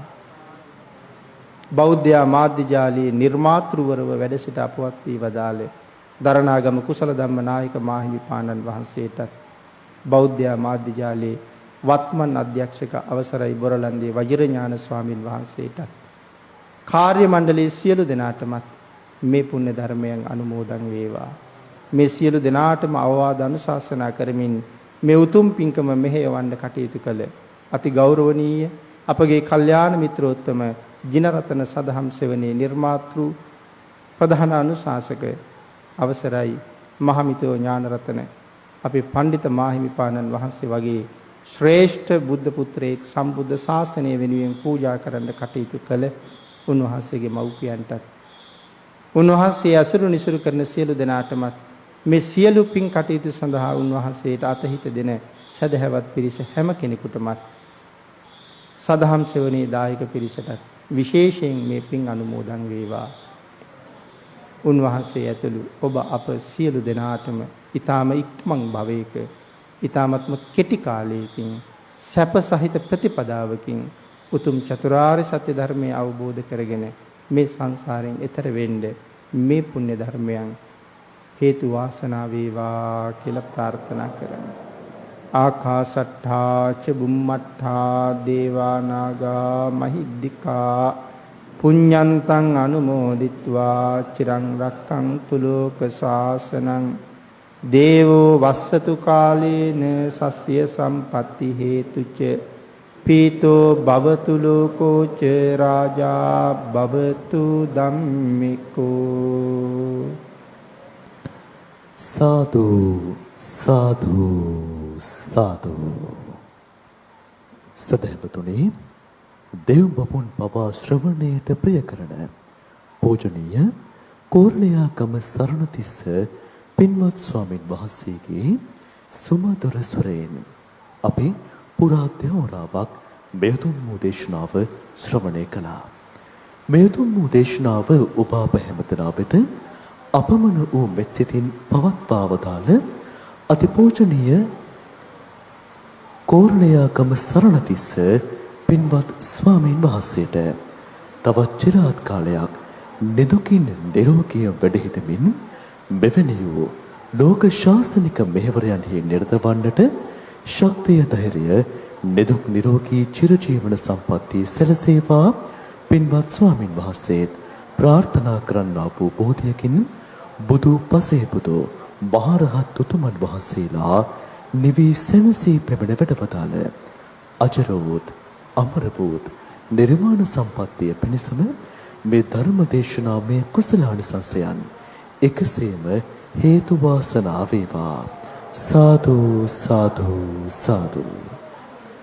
පින්වත්නි, මෙතුම් වූ දේශනාව වෙනුවෙන් දායකත්වයේ ලබා දී කටයුතු කළ ඒ පිණති පිරිසට මම ආරාධනා කරනවා ගෞරවනීය ස්වාමින් වහන්සේ වෙනුවෙන් පිළියෙල කළ අෂ්ට පරිස්කාරයන් සෙසු පරිස්කාරයන් ඇතුළු ඒ පරිස්කාරයන් දැන් පූජා කරන්නට. සදහවතුනි, මෙතුම් වූ පින්කම අද දවසේදී මෙලෙසින් සංවිධානය වුණේ නිකවරටිය සුධීරගම ශ්‍රී ජිනරතන සදහම් සෙවණ විහාරස්ථානයේ වාර්ෂික කඨින මහා පූජෝත්සවයට සමගාමීව සියලු ලෝක සතුන්ගේ හිත සුව පිණිස පුරා දෙවරාවක් මෙතුම් වූ දේශනාව බෞද්ධ රූපවාහිනියෙන් සහ එහා සමගාමීව බෞද්ධ කුමන මිතුලියෙන් සංනිවේදනය කරන්නට යෙදුනේ. පින්වත්නි, මෙතුම් වූ දේශනාව මෙලෙස මුළු ලෝකයා වෙත සංනිවේදනය කිරීම වෙනුවෙන් මේ දේශනාවේ සංවිධානය වෙනුවෙන් අනුශාසනාව ලබා දී කටයුතු කළා මෙතුම් වූ විහාරස්ථානයේ විහාරාධිපති වහන්සේ වන නිකවරටිය සුධීරගම ශ්‍රී ජිනරතන සදහම් සෙවණ විහාරාධිපති ත්‍රිපිටකාචාර්ය ගෞරව ශාස්ත්‍රවේදී පූජ්‍යපාද මහමිතව පඤ්ඤාරතන පින්වත් ස්වාමින් වහන්සේ, ගෞරවනීය ස්වාමින් වහන්සේටත් උන්වහන්සේ මෙලෙසින් සිදු කරන්නා වූ මේ ලෝක ශාසනික මෙහෙවරයන් තවත් চিරාත් කාලයක් නිදුකින් නිරෝගී වැඩ සිටමින් සිදු කරන්නට ශක්තිය ධෛර්යය නිදුක් නිරෝගී චිරජීවන සම්පන්නිය සැලසේවා ගෞරවනීය ස්වාමින් වහන්සේත් පතන්නා වූ බෝධියකින් අමනිවණින්ම සැනසේවා. සාදු සාදු සාදු. පින්වත්නි, ඔබ සජීවී විකාශයේ අතරතුර දැක ගන්නට ඇති මේ විහාරස්ථානය සැබවින්ම දර්ශනීය පින්බිමක්. මේ විහාරස්ථානයේ සැබවින්ම දුටු දුටුවන් සිත් බුද්ධාලම්බන ප්‍රීතියෙන් පහන් කරවන මාහැගේ පින්කමක්, මාහැගේ පින්බිමක්. මේ උතුම් වූ පින්බිමේ සිටයි අද ජාතියේ බෞද්ධ නාලිකාව, බෞද්ධ රූපවාහිනිය, ඒ වගේම බෞද්ධ කුමන් විදුලිය සමගාමී විකාශයක් ලෙස සුපින්වත් ඔබ වෙනුවෙන් ඔබ ලෝකේ කොතන නැති සිටියත් ඔබට දැකබලා සාදු සිතින් ශ්‍රවණය කරන්නට මෙදේශනාව මෙලෙස සංවිධානය කරන්නට යෙදුනේ.